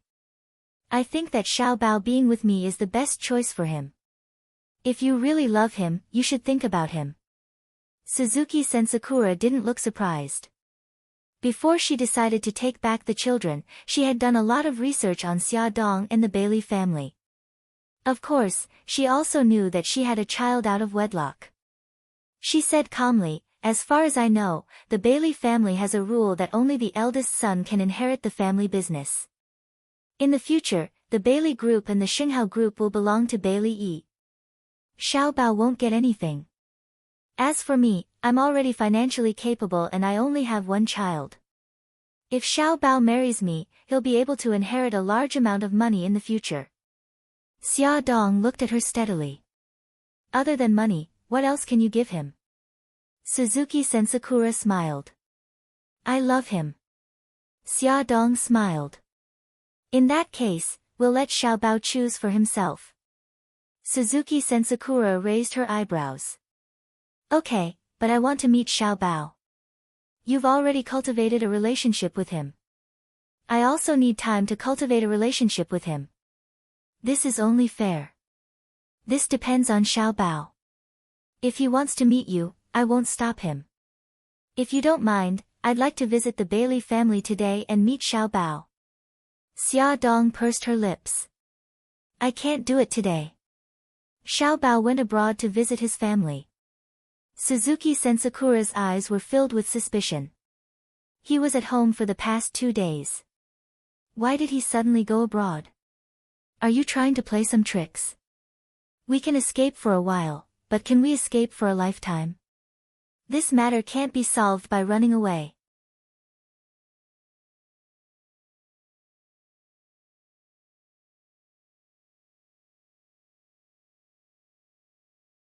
Chapter 322. Rome. The sun was setting in the west, and the willow branches swayed gently. The golden sunlight spread over the lake. Occasionally, the wind would blow, and the lake would ripple with broken golden light. Xiao Bao sat quietly on the grass by the lake. His small figure was dyed with a layer of golden light by the setting sun. There was a fishing rod by his feet, and the long fishing line was hanging in the lake. For a long time, there was no movement. Mika Kito was wearing casual clothes. She put her hands in her trouser pockets and walked slowly behind him. She said calmly, fishing with a straight hook. Are you planning to learn from Jiang Xia? Xiao Bao's little face was cold, and his eyes were cold. He said angrily, I don't want you to care. Mika Kito sat down beside him and looked down at him. Are you angry with me now? Xiao Bao turned his head away. I didn't expect you to lie to me with Mom. Mika Kito turned his little head back. We didn't lie to you. We just hid some things from you. Xiao Bao, we hid it from you because we didn't want you to get hurt. Xiao Bao's pink face puffed up, and tears welled up in his eyes. If that woman didn't appear, were you planning to hide it from me forever? Yes. Mika Kito rubbed his hair. Because we never treated you as an outsider. You are Xia Xia and Bailey Han's son. Tears rolled down his face. He buried his head in his knees and sobbed. Why did they abandon me? Mika Kito knew that Xiao Bao was referring to his biological parents. Mika Kito retracted her hand and had a manly conversation with him. Xiao Bao, they must have their reasons for abandoning you. If you want to know the reason, talk to them face to face. Xiao Bao buried his head between his legs. After a long silence, he said in a muffled voice, I'm going back to a city tomorrow. Okay, I just finished my business. I'll go back with you. Can I still call you Uncle Shin in the future? Mika Kito couldn't help but laugh. She rubbed his hair with her wide palm. Don't you dare. Uncle Shin. He looked up and grinned. There were still traces of tears on his face. Okay. Mika Kito responded and smiled. Let's go. It's almost dinner time. Don't let your grandfather worry. Okay. Xiao Bao stood up and patted the grass on his little butt. His little mouth opened, revealing 2 cute dimples. Uncle Shen, I want to ride a big horse. How old are you? Why are you still riding a horse? Beitang Shen squatted down, stretched out his hands, and placed them on both sides of his head. Come on up. Xiao Bao sat on his shoulder. He held Xiao Bao's legs firmly with both hands and said softly, sit tight. Don't fall. Got it. As Mika Kito slowly stood up, Xiao Bao felt that he was very, very tall. His vision had also become wider, and his mood had also become brighter. He laughed loudly. Uncle Shen, run, kid, sit tight. Mika Kito's lips curled up. She held onto his legs and started running on the grass. Ah, Xiao Bao shouted loudly. His voice echoed throughout the valley. 2 days later, at the Bailey mansion. The old lady sat expressionlessly at the head of the table. Xia Dong sat beside her, and across from them sat Suzuki Qian Sakura. She was elegantly holding a teacup and gently sipping from it. She put down her teacup and smiled. Madam, Mrs. Bailey, I'm here today to thank you for taking care of Xiao Bao, and also to see Xiao Bao. Miss Suzuki, before you see Xiao Bao, we have to reach an agreement. We'll give Xiao Bao the freedom to choose. Once he makes a choice, the other party can't force Xiao Bao to change his mind. What do you think? Suzuki Qian Sakura laughed softly. Madam, I can't agree to this condition. I'm Xiao Bao's biological mother. I have the right to take him away. If I encounter any obstacles, I'll ask for legal aid. Xia Dong's pupils constricted. She didn't expect this woman to be so cunning. She actually changed her mind. She had a feeling that this matter wouldn't be easily resolved. The old lady's expression changed. Back then, we agreed to let you meet Xiao Bao because you agreed to let him choose. Since you've changed your mind, we won't abide by the agreement. Miss Suzuki, please leave. Suzuki Qian Sakura smiled faintly. She didn't seem to take it to heart. She stood up from her seat. Then I won't disturb you. The old lady's face darkened. Butler, see the guest out. Miss Suzuki, this way please. Suzuki-chan Sakura and the butler had already reached the entrance when hurried footsteps could be heard coming from upstairs. Soon, they were downstairs. Xiaobao's small figure appeared at the top of the stairs. He shouted, "Wait a minute. Xiaobao, why are you down here?" Xia Dong hurriedly got up and walked towards him. Suzuki-chan Sakura slowly turned around and looked at the child standing at the top of the stairs. He was handsome and his fists were tightly clenched. Although he tried to maintain a calm expression, she could see the uneasiness in his eyes. She pursed her lips and smiled. "Xiaobao, you already know who I am, don't you?" Xiaobao's chest rose and fell rapidly. He gritted his teeth. "I want to talk to you." Suzuki-chan Sakura looked at the old lady, whose face was ashen, and then at Xia Dong, who was in a daze. Finally, she nodded. "Okay." Xiaobao turned his head away and looked at the old lady and Xia Dong.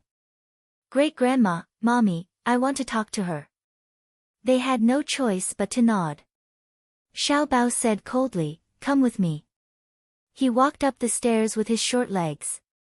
Suzuki-chan Sakura pursed her lips and followed behind him. The two of them entered Xiaobao's room. Suzuki-chan Sakura looked at his room carefully. It was decorated in a very mature style and didn't look like a child's room at all. She looked at Xiaobao. He was only 5 years old, but he was like an adult. He was calm and rational. She almost couldn't believe that this was her child. The mother and son sat facing each other, and the atmosphere was very tense. Suzuki-chan Sakura coughed to break the tense atmosphere. "Xiaobao, mommy wants you to come back to Japan with me." Xiaobao stared at her coldly. "Who is my father?" Suzuki-chan Sakura was stunned. She smiled faintly. "You'll see him soon." He didn't want to dwell on this question anymore. He clenched his fists tightly and his eyes were burning with anger. "Why did you abandon me?" She looked bitter. "I got pregnant out of wedlock. My parents felt that it was an insult to their family and chased me out. I had nothing and couldn't support you, so you abandoned me. What about that man? Why didn't he take responsibility?" Xiaobao gritted his teeth. She shook her head. "He didn't know about your existence." "Xiaobao, I know I've let you down, so let me make it up to you, okay? Come back to Japan with me. I'll love you well." She reached out and wanted to hug him. He pushed her away angrily. "If you really loved me, you wouldn't have abandoned me." I was really at my wit's end at that time." Xiaobao looked at her viciously. "You were at your wit's end? Aren't you still alive now? You just wanted to get rid of a burden like me. Now that you have money, you feel guilty. Or perhaps you suddenly realize that I'm useful, so you want to get me back, right?" Suzuki-chan Sakura's eyes widened. How can you say that about me? I'm your mother." He clenched his fists angrily and said angrily, "Why can't I? You haven't done your duty as a mother for even a day." "Xiaobao, I'm sorry." Tears welled up in her eyes. She threw herself at him and hugged him tightly. "Xiaobao, I really have my reasons. Forgive me, forgive me." Xiaobao's eyes were also filled with tears. He hit her back hard and shouted, "When I learned to walk, it was my mother who helped me. When I learned to speak, it was my mother who taught me. When I was sick, it was my mother who took care of me. Where were you? You don't deserve to be my mother. Go away, I don't want you to care about me." I'm sorry." Suzuki-chan Sakura hugged him tightly and sobbed. "Xiaobao, believe me, I'll love you well in the future. I'll make it up to you and give you everything, I won't believe you. Let go of me, let go of me." Xiaobao was very emotional. He punched and kicked Suzuki-chan Sakura. Suzuki-chan Sakura had no choice but to let him go. Her face was full of tears. Xiao Bao turned around and said in a sobbing voice, I don't want to see you now. Go away. She couldn't stop crying. Xiao Bao, he shouted hysterically, go away. Suzuki Qian Sakura hesitated for a moment and finally left in silence. The door closed.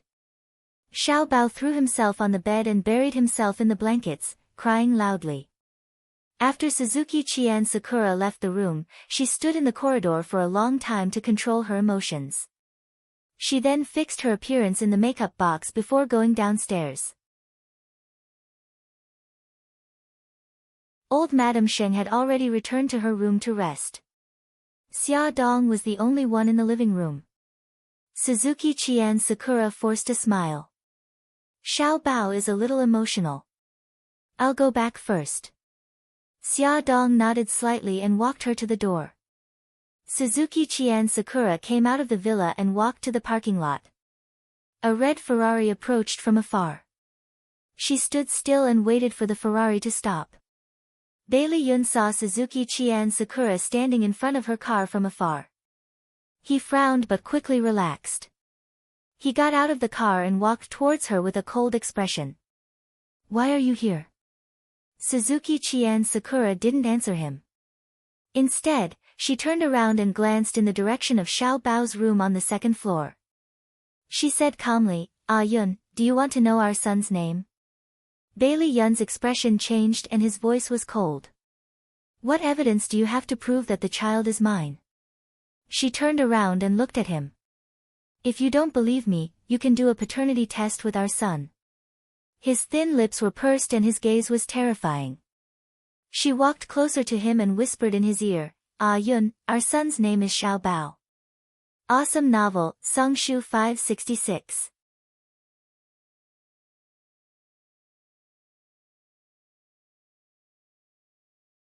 Chapter 323. Bailey Yun's eyes were filled with anger, and his voice was bone-chillingly cold. Say that again. There was a look of vengeance on her face. I said, our son's name is Xiao Bao, and he's calling you second uncle now. Slap. Bailey Yun raised his hand and slapped her beautiful face. He pointed at her nose and said sternly, I'm warning you, don't talk nonsense. Xiao Bao is my eldest brother's son. Ha ha ha. Suzuki Qian Sakura laughed hysterically, and tears fell from her eyes. Your whole family already knows that Xiao Bao isn't Xia Dong's biological son, but you're still in the dark. Do you know why I'm here today? I'm here to reunite with Xiao Bao. Bailey Yun felt as if he had been struck by lightning, and his heart was about to stop beating. His fingers were trembling, and the blood in his body seemed to have frozen. He suddenly abandoned Suzuki Qian Sakura and rushed towards the villa. His entire body was emitting a malicious and cold aura, and he barged into the living room like a hurricane. Xia Dong was startled to see him suddenly appear, and said, Ah Yun, you're back. His face was ashen, and his eyes were fixed on her. Let me ask you, is Xiao Bao your biological son? Xia Dong suddenly remembered that Bailey Yun did not know about Xiao Bao's background, and pursed her lips. Xiao Bao is a child I adopted. Bailey Yun's expression became more and more unsightly.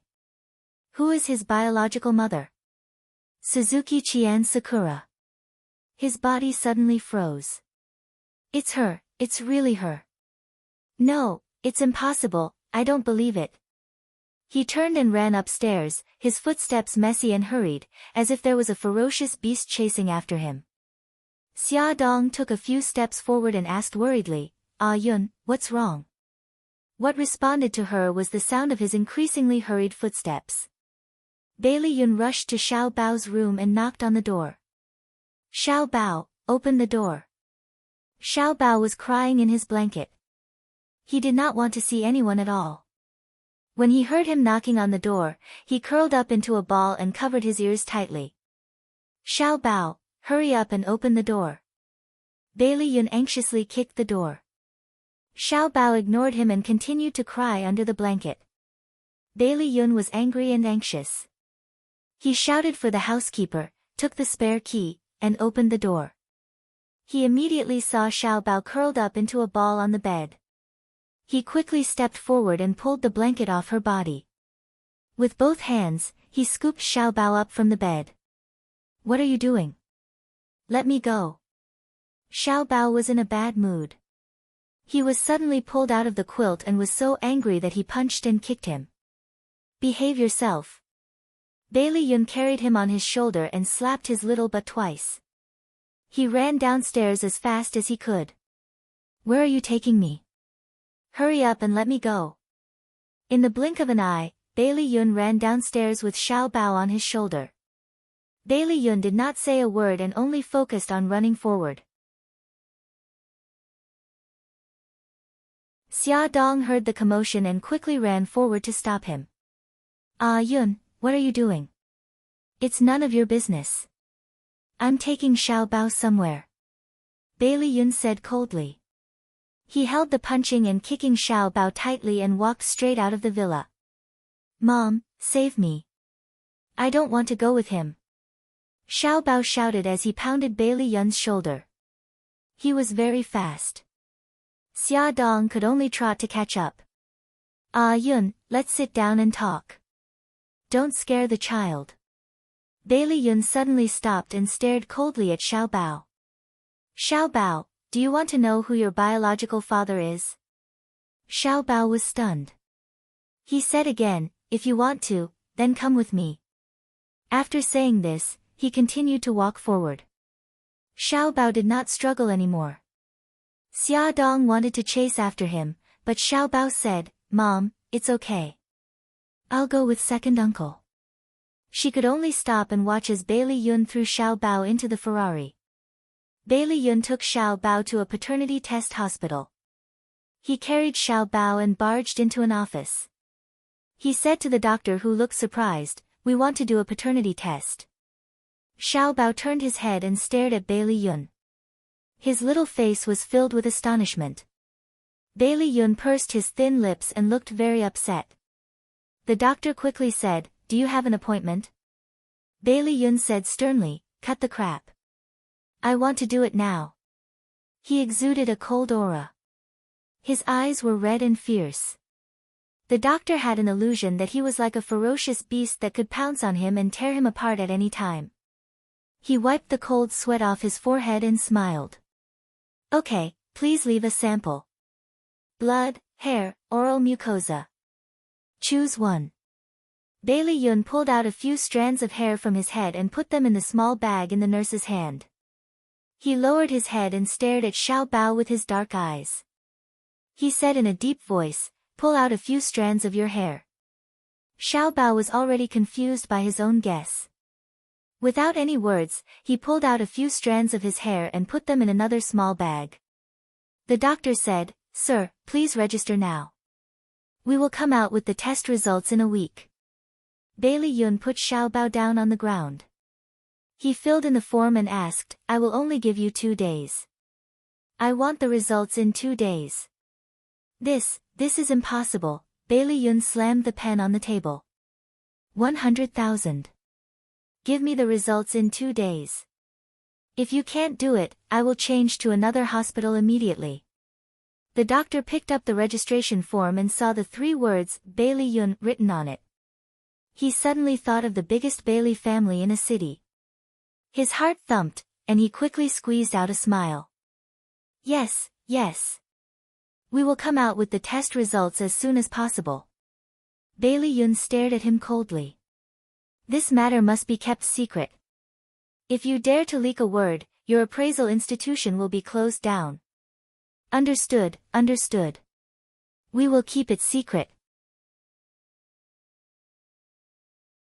The doctor was more and more certain that the other party was from the Bailey family. Otherwise, who would have such a big tone? Coming out of the office, Bailey Yun walked in front. Xiao Bao lowered his head and walked behind him. The two of them, one big and one small, did not speak. After Bailey Yun walked out of the appraisal center, he stood by the roadside and waited for 2 to 3 minutes, but he didn't hear Xiao Bao's footsteps. He suddenly turned around and saw Xiao Bao standing 10 meters away from him with his head lowered. Although he couldn't see the expression on Xiao Bao's face, he could feel the deep sorrow in Xiao Bao's actions. Bailey Yun's heart ached. He pursed his lips and raised his voice. How long are you going to dawdle there? Xiao Bao ignored him. He simply squatted down and hugged his knees tightly with his arms. It was an action of self-protection after being abandoned. Bailey Yun quickly walked to his side and stared at him condescendingly. He tried his best to soften his voice. Xiao Bao, get up. Let's go home. Xiao Bao's tears fell and hit the concrete floor. They quickly gathered into a small pool of water. He sobbed and said, That's not my home. What nonsense are you talking about? Bailey Yun suddenly pulled him up from the ground and hugged him. That will always be your home. He burst into tears. He cried until he was hoarse and heartbroken. Bailey Yun had never coaxed a child. Although he had been with Xiao Yi for a long time, Xiao Yi had never cried before. Thus, when faced with the sad and crying Xiao Bao, he was a little helpless and did not know how to comfort him. He could only pat his back and whisper, Don't cry. He cried even louder, as if he wanted to pour out all his grievances with tears. Bailey Yun did not feel good either. If the test results showed that Xiao Bao was really his child, he did not know how to face him. Don't cry. Bailey Yun gently patted his back. After a while, Xiao Bao finally stopped crying. Bailey Yun wiped away the tears on his face, patted his head, and whispered, Do you want to go to the amusement park? Xiao Bao nodded silently. Okay, let's go to the amusement park. Bailey Yun put him in the Ferrari. There were many people in the amusement park. They were all parents playing with their children. Bailey Yun was worried that he would be separated from Xiao Bao, so he simply carried him. The two of them shuttled through the crowd for a long time before lining up to get on the roller coaster. The two of them sat in the same carriage. After the roller coaster started, it rushed out of the tunnel at an extremely fast speed. They climbed and rolled on the steel tube track, and all the blood in his body surged. Xiao Bao was initially dispirited, but in the end, stimulated by the strong sense of weightlessness, he screamed with the people around him. The two of them got off the roller coaster and saw the sorry state of the people around them. They laughed loudly. Bailey Yun rubbed Xiao Bao's messy hair. He pointed to a man bent over and vomited next to him and said, Fortunately, you didn't end up like him. Xiao Bao raised his chin arrogantly. I went on the roller coaster when I was 4 years old. Do you think I'm that useless? Bailey Yun laughed. Who was screaming so loudly just now? Xiao Bao snorted twice. You were screaming louder than me just now. Bailey Yun was deliberately trying to make him happy. After being choked by him, he was not displeased.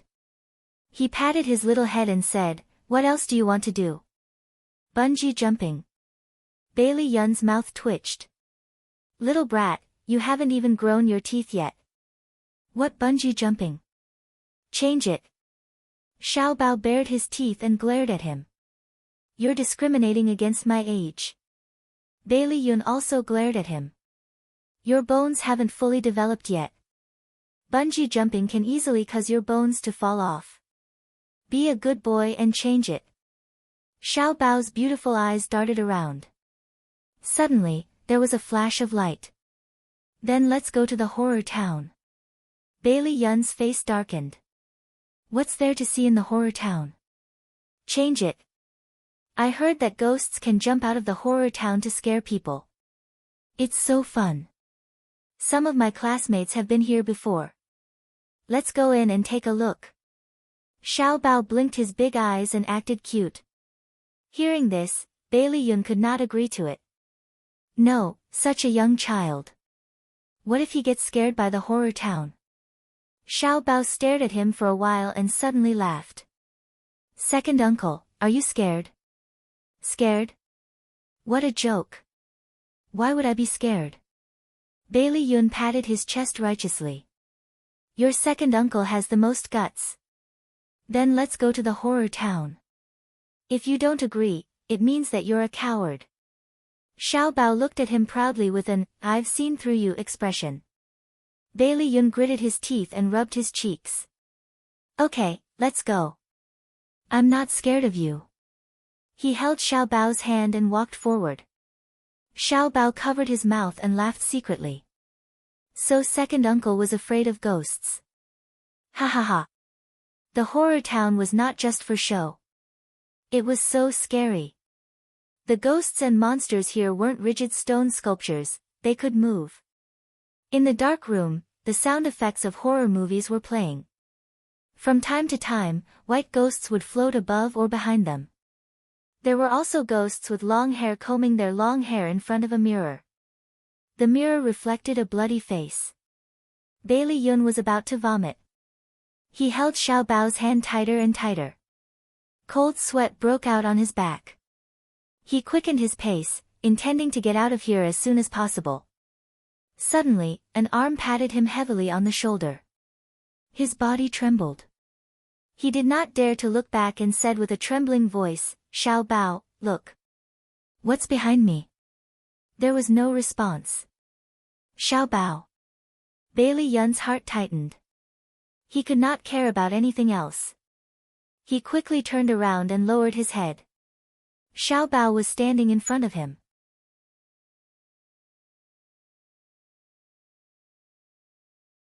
He was holding his right hand, and his left hand was holding a small snake. The small snake was still wiggling. Bei Liyun shouted anxiously, "Xiao Bao, throw it away." Xiao Bao chuckled. "Second uncle, don't be nervous. This is fake. Look, doesn't it look real?" Bei Liyun bent down to look at the snake in his hand. It was indeed fake. He relaxed and could not help but grumble, "Of all the things to play with, you had to play with a snake. You almost scared me to death." As he spoke, he tugged at Xiao Bao's arm. "Let's go.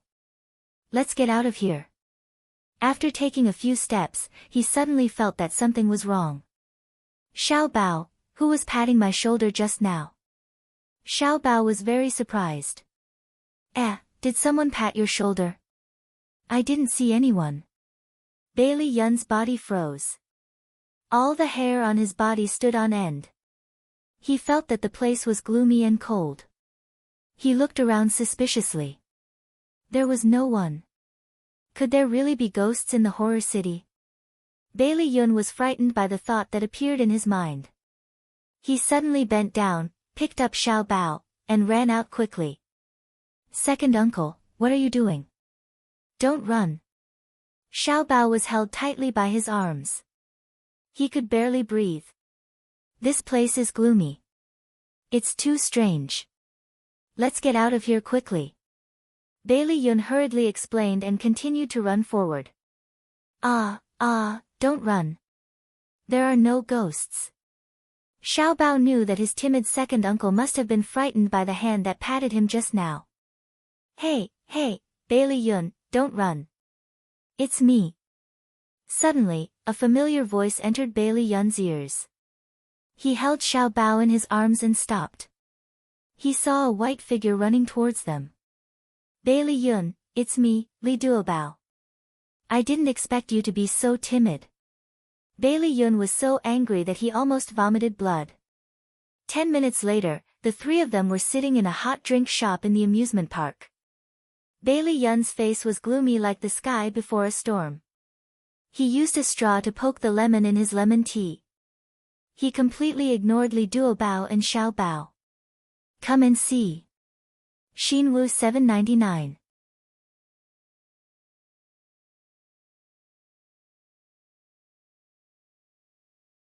Chapter 324.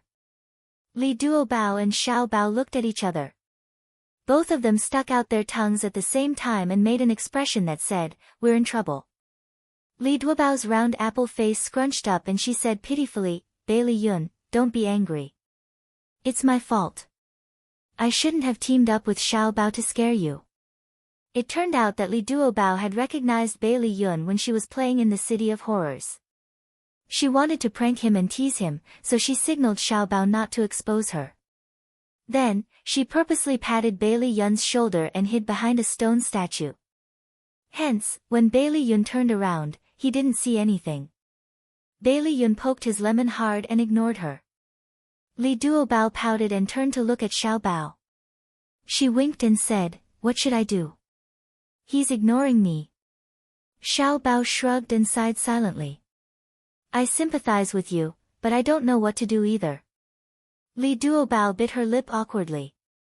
A few seconds later, she smiled happily and said, "Bailey Yun, what else do you want to play? Let's play together." Xiao Bao was drinking a drink and almost choked by her jumping nerves. Bailey Yun looked up and glanced at her coldly. His tone was extremely displeased. "I'm still angry." "Oh, I'm sorry." "Don't be angry. A man has to be magnanimous." Li Duobao put her hands together and smiled ingratiatingly. "How about this? Let's have lunch together. I'll treat you as an apology, okay?" Bailey Yun glared at her. "You still want to eat hot pot?" She quickly waved her hands. "No hot pot, no hot pot. You can eat whatever you want," he said coldly, looking down on her. "Really? Aren't you afraid that we'll be greedy and make you go bankrupt?" "It's just a meal. We won't go bankrupt." Li Duobao laughed foolishly. Xiao Bao could not help but facepalm. He had a premonition that a little white rabbit had jumped into a trap. Sure enough, Bailey Yun suddenly grinned. He put down the straw in his hand and nodded contentedly. "Well, you treat us at noon. The location is Century Brocade." Century Brocade was the best hotel in a city. The dishes there were ridiculously expensive. Li Duobao almost fell on the table and looked at Bailey Yun with tears in his eyes. He looked very pitiful. Bailey Yun's lips curled into an elegant and charming smile. His voice was extremely gentle. "What's wrong?" Li Duobao was speechless. He pursed his lips and said, "It's nothing. Century Brocade it is." She really wanted to slap her own mouth right now. She would really go bankrupt from eating this meal. Because she was worried about her wallet, Li Duobao wasn't interested in the following entertainment activities. When Bailey Yun saw this, the corner of his lips curled up. This girl's emotions were written all over her face, and it was really fun to tease her. He was completely unaware that the scene of him peeking at Li Duobao had fallen into Xiao Bao's eyes. When they came out of the amusement park, it was already lunchtime. Bailey Yun drove while Li Duobao accompanied Xiao Bao in the back seat. She thought that Bailey Yun would spontaneously drive the car to Century Brocade, so she didn't pay attention to the route. Instead, she played a game with Xiao Bao. When the car stopped, she looked out of the window and said in surprise, "This doesn't seem to be Century Brocade." "Bailey Yun, you're going the wrong way." "Fool, do you really think I'm going to kill you?" Bailey Yun opened the car door for her and smiled. "Hurry up and get out of the car. The food in this private restaurant is very good." "Oh, okay." Li Duobao jumped out of the car first and reached out to carry Xiao Bao. Xiao Bao refused, "No need, I can get out by myself." Xiao Bao jumped out of the car and walked in front like a little adult with her chest puffed out and her head raised. Li Duobao looked at Xiao Bao and then at Bailey Yun. "You and your brother must look a lot alike." Bailey Yun was surprised. "Why do you say that?" She giggled. "Because Xiao Bao looks a lot like you. In the end, it's still because you look a lot like your brother, isn't it?" Bailey Yun's expression froze. "Let's go." Xiao Bao has already gone in. In the private room, Bailey Yun and the other two had just finished ordering when Xia Dong called. She sounded a little worried. Yun, are you guys okay?" "We're fine. I took Xiao Bao to the amusement park. We're at the restaurant now and we're planning to eat." "Okay, I got it. Then you guys eat. I'll hang up first." Bailey Yun glanced at Xiao Bao. "It's your mommy." Xiao Bao said, "Oh." Li Duobao realized that the atmosphere between them was a little strange. Her gaze shifted between the two of them and finally landed on Bailey Yun. She smiled and said, Bailey Yun, when are you going back to New York? Maybe we can even be on the same plane. Bailey Yun took a sip of tea and said indifferently, the time hasn't been set yet. There's something I need to deal with. Oh, I see. There was a moment of silence and the atmosphere was a little awkward. Xiao Bao suddenly looked up at Li Duobao and an innocent and cute smile appeared on her little face. Sister, do you have a boyfriend? Li Duobao smiled embarrassedly. Not yet. Sister, you're so beautiful. There must be a lot of people pursuing you. The little guy's eyes were bright and full of gossip. Bailey Yun suddenly put down his teacup and looked at Li Duobao, obviously waiting for her answer. That. Li Duobao rubbed her nose awkwardly. You can say that. Sometimes on the plane, I meet some passengers who give me their business cards. Sister, you're so popular. Why don't you date them? Bailey Yun's eyes moved and his thin lips pursed. I don't think I feel anything. Li Duobao had a complicated expression on her face. She was a little distressed and a little confused. I don't know what's wrong. I just don't feel anything. Oh. Xiao Bao nodded in understanding. Her bright eyes glanced at Bailey Yun, who seemed to be deep in thought. She had already guessed something. The waiter served the dishes and the topic didn't continue. After they were full, Li Duobao called the waiter over and was about to pay the bill. However, Bailey Yun was one step ahead of her and handed the bank card to the waiter. Li Duobao didn't want to. She took the card and was about to return it to him.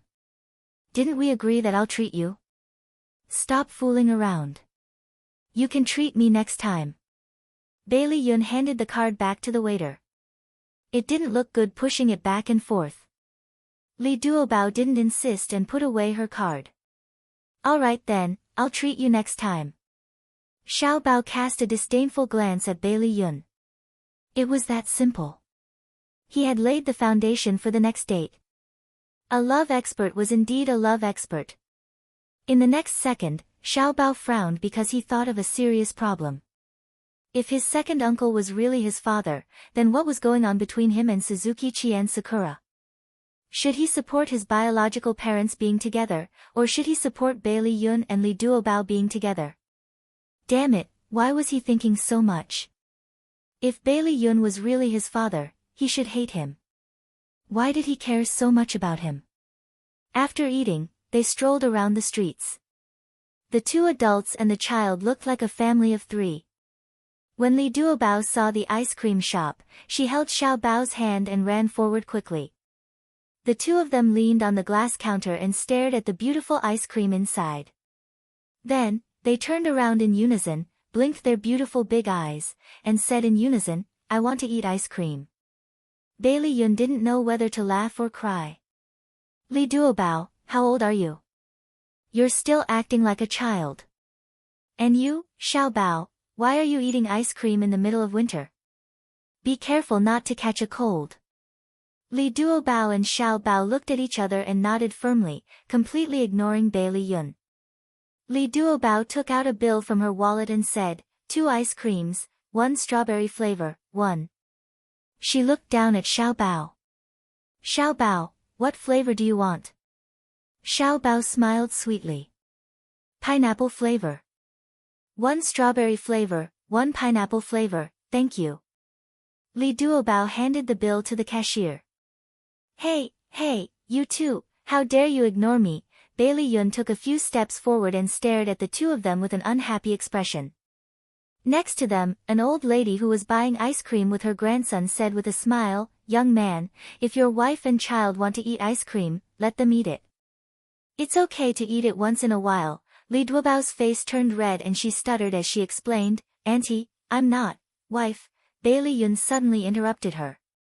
On his handsome face, there was a gentle smile. Since you want to eat it, then eat it. Auntie is right. It's okay to eat it once in a while. That's right, girl. Your husband is so handsome, ha ha ha. The old lady laughed boldly. Li Duobao's cheeks were red. She wanted to explain, but Bailey Yun had already taken the ice cream from the cashier and put it in her mouth. Wife, your ice cream. Oh, the two of you are so sweet. The old lady smiled like a flower. Auntie, we'll be leaving first. I hope you're in a good mood today. Bailey Yun smiled brightly at the old lady. He dragged Li Duobao and Xiao Bao out of the ice cream shop in a hurry. What are you doing? Outside the ice cream shop, Li Duobao shook off Bailey Yun's hand and said angrily, Why didn't you let me explain? Why did you let people misunderstand? Bailey Yun raised his eyebrows. There was a mischievous smile on his lips. Explain? Do you think it's necessary to explain so much to someone you don't know? Of course it's necessary. I'm an unmarried girl. I was misunderstood to be married. I also have such a big child. Shouldn't I explain? Bailey Yun's face turned ugly. Do you think that Xiao Bao and I have insulted your reputation? Do you discriminate against single men with children? Of course not. Bailey Yun, can you be more reasonable? We're not talking about the same thing, okay? I'm the one being unreasonable. I shouldn't have pestered you. Are you satisfied now? I don't want to talk to you. You're pissing me off. Xiao Bao licked her ice cream silently. She did not intend to get involved in their boring quarrel. Awesome novel, Xinwu 799. You're tuning in to the Blissful Bookshelf YouTube channel. We're so grateful for your support and don't forget to subscribe to join us on this incredible journey through captivating stories. Your generosity through donations truly makes a world of difference, as it's the primary source of revenue that allows me to expand and enhance this channel for you. Thank you from the bottom of my heart for being a part of this adventure.